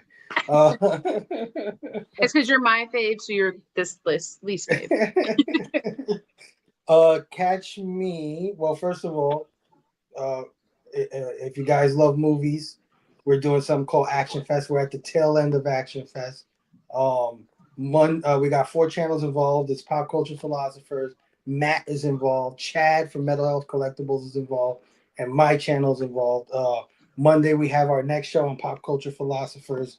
And we're doing the Expendables franchise, which I know sounds like a bad idea, but trust me, because the movies are bad, it's going to be a great show. You got Delaney and Robbie on there. It's going to be great. I'm like, I don't know, Fable. I'm there because let me tell you, after the second movie, they take a turn. Well, I can't wait to hear you. That's the fun part about it, Cliff. Yeah, I can't wait to hear you complain about it. I forgot you're going to be there too, Cliff. That's awesome. Hell yeah, I'm going to be there. It's going to be a good one. Someone has to represent. You know, y'all only have so many token queer people and women to go to. I know, man. Yeah, very limited. Yeah. Tuesday, you can count on one hand. We're continuing on Chad's channel, Metal Elf, with Kill Bill Volume 1 and 2. Yeah, it's going to be great. Then we're going over to Matt's channel, where we're going to end. Matt, what's your ending movie? Oh, Big Trouble in Little Chinatown. Big Trouble in Little China, rather. Man. I'll be on that one with our brother Matt. Fun movie, everybody. That's going to be a long panel. We might have 8 people on that show. We might have 20 people on there. Don't worry. Just come hang out. It's fine. It's fine. And then to end Action Fest for the year, will be on my channel where we're doing the John Wick franchise. All 4 John Wick films. I've never seen John Wick anything. Which is going to be really interesting. Because all I've heard is how great these movies are. So I'm gonna. No, I think you'd like it for sure. Yeah. Yeah. No, I think hype before seeing the movies is not necessarily a good thing for anybody. No, it isn't. Yeah, that's why I'm like, it's definitely up your alley. It's sort of. I mean, it's Keanu Reeves, right? It's Keanu. It's gonna be good. Crazy gun fu, right? Like they do gun fu. And I watched it delayed, and I got to watch all of them together. So it's cool. You can watch all of them at once.